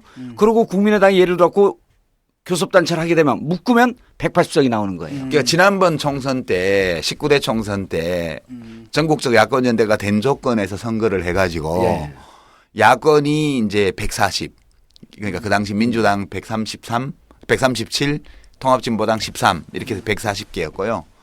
한나라당 그 당시 한나라당 153 자유선장 5, 158, 무소속 2 이렇게 해서 국회가 구성이 됐거든. 그러니까 지난번 총선 때 153을 해놓고 보궐선거 때 계속 이어서 160을 그렇죠. 넘겼던 건데 지난번 총선만도 못한 거예요. 그러니까 그런 거죠. 1려 붙었던 지난번 총선에서도 153을 했는데 만약 160을 못하게 되면 이 1려 다야구도에서 지난번 총선에서 더 내려간 결과로 되는 거라서 새누리당 내부가 엄청나게 과반수를 하고도 시끄러워질 거예요. 그거는. 과반수가 안 무너져도 160석이 무너지면 만약 심각한 160이 무너지면 내부 분란이 엄청나게 될 거고요. 저는 160은 그래도 넘길 거라고 봐요. 그러니까 160에서 180 사이 그 정도가 새누리당 분란은요 선거 결과와 상관없습니다. 그래요? 선거 결과와 이미 상관없어요. 시작이 됐어. 그거는 비박과 친박, 박근혜계와 비박근혜계의 싸움이 선거 끝나고 나서 보자인데 그게 180석을 얻든 200석을 얻든 처절하게 싸울 겁니다. 아마 그 선거 결과에 따라서 참 다른 방식으로 싸우겠죠. 예. 근데 이제 문제는 뭐냐? 방송을 듣고 있는 우리 유권자들 일차적 고민이 뭐야? 투표 어떻게 하란 말이냐 이런 거죠. 물론 뭐 이미 이제 많은 분들이 전략적 투표들을 하고 계신데 이제 원칙 같은 걸 좀 세워 다시 한번 다잡아야 될 것 같습니다. 어떻게 투표를 해야 될 것인가. 이번에는 도사님부터 한번. 저는 하면 안 돼요. 이거 선거 운동이 될 수 있습니다. 그래요? 안 걸리게 하면 되는데. 그럼 제가 이야기를 할게요. 날치기를 허용할 것이냐 말 것이냐 하는데 국회 선진화법을 자꾸 어렵게 국회 선진화법 하는데 다시 몽둥이와 식칼과 해머가 등장하는 그런 국회를 볼래? 안 그러면 막을래? 그러면 막기 위해서는 누구 찍을래?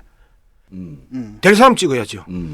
아니 그 정도 수준은 저도 얘기할 수 있어요. 그러니까 누가 될 사람인지를 그렇죠. 알아보려면 야권 분열 세력에게 표를 줄 것이냐, 그리고 범여권인데 야권을 위장한 세력에 표를 줄 것이냐, 이 부분에 대한 고민이 있어야죠. 그게 3번 찍지 말라 그런 얘기예요? 그거 하면 안 된다니까 나는. 안 돼, 그게. 선거 운동 아니에요. 1번 찍을 수도 있다고. 아니 그냥 유권 참정권도 없는 유권자가 아니구나. 참정권도 없는데 아무렇게나 선거 운동하면 얘기해. 걸린다니까 선거법. 그러니까 몇 번 찍지 마라, 몇 번 찍어라 하면 선거 운동이 된다니까. 그러면 내가 얘기할게 대신에 뭐 그렇게 어렵게 얘기하지 말고 음성 파일인데 짝수로만 찍어라. 짝수로만 찍어요. 홀수를 찍지 말라고. 우리가 짝수를 13579로 하나요? 짝수를? 홀수죠 그게. 그게 홀수였구나. 아니 246이면 6번도 아니 뭐 내가 뭐 있던데. 2번이다 4번이다 이렇게 구체적으로 얘기 안 할게. 그냥 짝수를 찍어요. 짝수를 찍는데 짝수 중에서 될 짝수를 찍으면 돼. 일단 지역구 후보는 짝수 중에 될 만한 짝수를 찍어주면 되고, 그 다음에 정당 투표도 짝수를 찍어야 돼. 짝수를. 정당 투표도 무조건, 지역구건 뭐 정당 이건 무조건 짝수를 찍어. 짝수 중에 지역구는 될 짝수를 찍고, 그다음에 그 정당표는 내가 좋아하는 또는 바람직하다고 생각하는, 좀 저기를 키워야 된다고 생각하는 번호를 짝수를 찍으면 돼. 그러면 돼. 공정 논평을 지향하는 B급 평론가는요. 저렇게 이야기 안 하겠습니다. 될 놈을 찍어라. 델럼이지 어떻게 알아?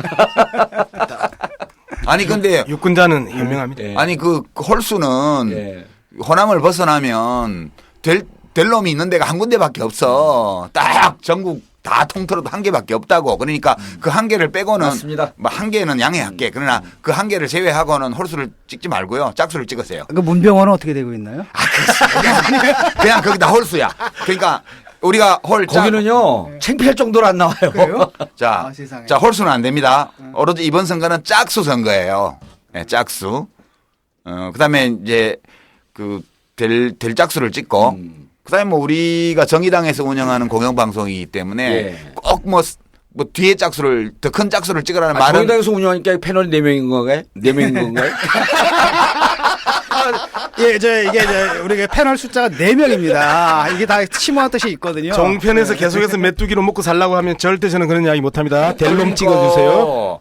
그 속이 답답하고 요즘처럼 이럴 때 암담할 때는 사이다. 사이다. 같은 정당이죠. 사이다 같은 정당. 아니 근데 발음의 문제가 아니고 액센트의 문제가 위에서 내려와.